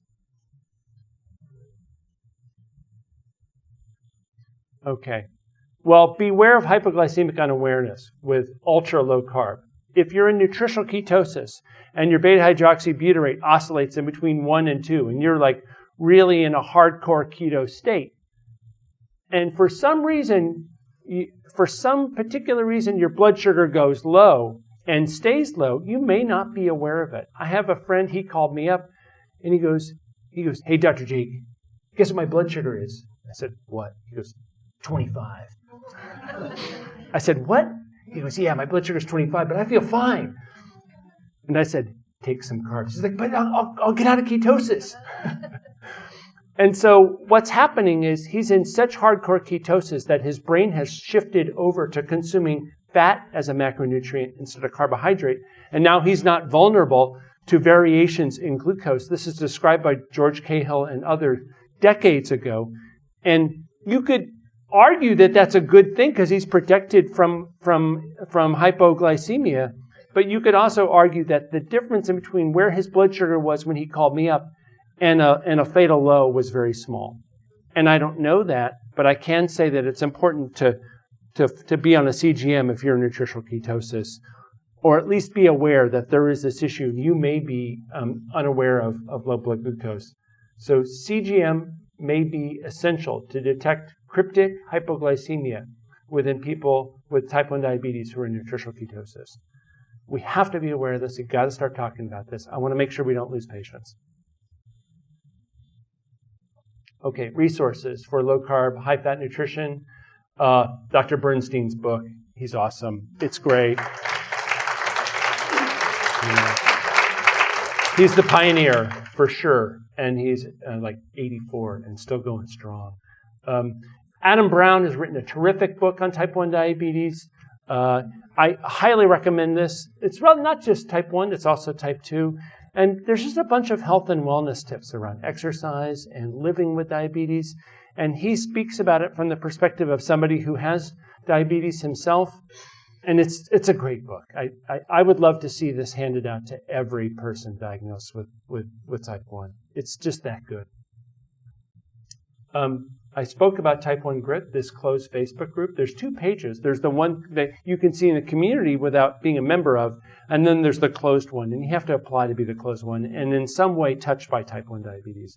either have a loved one who has type 1 or be a healthcare provider or live with it yourself.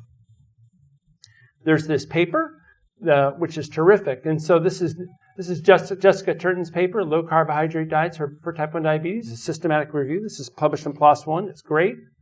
And then there's also a really great overall review of dietary carbohydrate restriction as the first approach in diabetes management, critical review and evidence-based. Both of these articles are terrific. Just highly recommend them, okay? And that's really it. How are we going to advance low carb for type 1 diabetes? Support low carb research funding and better studies, advocate for better nutrition standards. We need to recruit adult type 1 diabetes peers to volunteer in diabetes clinics because they bring culture and grounding to the experience to make sure that healthcare providers are really thinking about serving the needs of people like them. Foster psychology collaborations to test the impact of nutrition on mental health. I think low carb will be very beneficial, but I want definitive studies. I really would like hardcore proof. We need to increase access to continuous glucose monitors and ketone testing, advocacy, mentoring, stewardship, and local reinforcement. I can't say this enough. This meeting here today is by a group of people who are highly motivated to support each other around low carb and nutrition and diabetes. And you will go out and you'll tell 10 more friends and this movement will spread. And here's a wonderful example of this. This is actually a potluck dinner that happened comprised of people who follow type 1 GRIT, who are in some way touched by type 1 diabetes, and kids and families are together and we're sharing low carb recipes and supporting each other. And one of these events is happening this afternoon at my friend Sharon's house. And well, Lester's going to be there. Yeah, awesome. So that's all I have. Thanks so much.